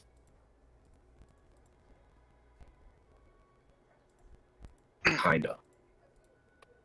Well, okay. I still how think would about it, this was your village, plan, town, city. Well, if a family member would have disrespected someone older than them and much more experienced in the world, well, the family would have just beat the sense into them for disrespecting the family's name. Here's the fundamental difference between our families. The interaction you witness between what you do, F11. She like hit all the F's. The interaction you witness between me and my father, it's more of a way of communication than a manner of disrespect. How many siblings do you have, Juratar? 2. Older or younger than you? Younger. Well, my parents started young and stopped old with having children. So there's a 14-year age difference between my eldest brother and my youngest. And there's a 6-year gap between myself and the next youngest. So it creates this sort of strange discord. Because you see, 2 of us ended up being more like adults than children. And our parents ended up treating us more that way because they already had enough children. They needed more adults. It is not normal, but it is also not as much a manner of disrespect as your culture, I think, would see it. He is older than me. He is not wiser. I think. It also doesn't help that your parents have, well, at least your father has some of that distrust of magic, just from the culture of Yeah. Luxa. Yeah, no, deeply. It's not easy being a fire genasi living in a town, being a family of fire genasi living in a town that's kind of scared of magic. And why there's only one wizard here to teach other wizards how to wizard. Your family's also on the aspect that you had 5 kids. Just because, like, among the Genasi, kids are precious because the Genasi are dying out. There are a lot of couples within your clan who have been married 30, 40 years and don't have kid 1. Yeah. So your family is already, from the clan aspect, your parents are blessed. They had 5 kids. Your parents might see it as a blessing, but They had 6. Yeah, 6 kids. There are 6 of us. Also, by the way, I'll leave it to you. Your older brother and your father had a massive falling out. Decide how and put Yeah, that. that- Yeah, you can tell me why, how later, whatever. Yeah, we'll do. So, anyhow, maybe we should go find Jasper. Yes. And figure out if you guys will go find Jasper. I will go meet with Tallow and find out the last place anyone maybe knew of or saw Arden and or Master Zumthel. And we can reconvene here in, say, an hour. Where would Jasper most likely have gone to, or which direction? Do you think he would most likely gone? I don't Here's an know what interesting he would've done. question. Okay, so my passive perception's a 14 and my passive investigation's a 17. Would I have at least noted the direction he went? Jasper, you weren't trying to sneak away, were you? No. Yeah, you totally were able to note what direction he walked off in.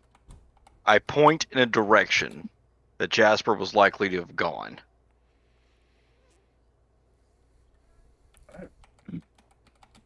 All right. You also will set out. Yeah, you also take note that there's not a whole lot of humans in Luxa. Many finding the heat of the desert not to their likings. Even with the city itself being surprisingly a lot cooler than many would expect, many humans still don't like it.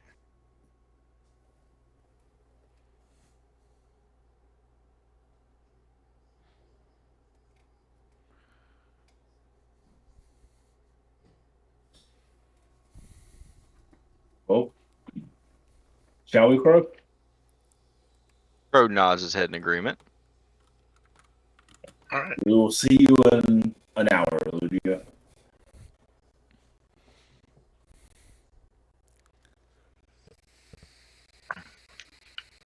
All right. We'll start with Lydia and Tallow. Cool. And you can find Tallow in his bedroom at your parents' house. I'm gonna go bust back through the door. greet my father again, like I haven't already been there and had words with him once today. She just Kiss my barely. mother on the cheek and then go to Talos' room.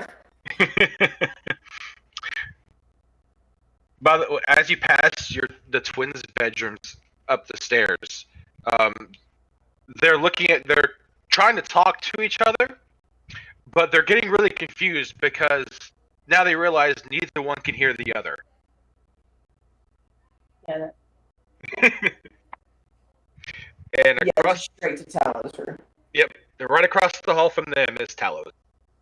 And as you open the door, it's literally piles of books everywhere.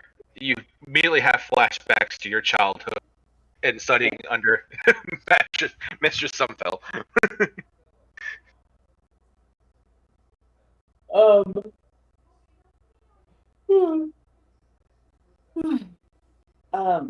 Talo.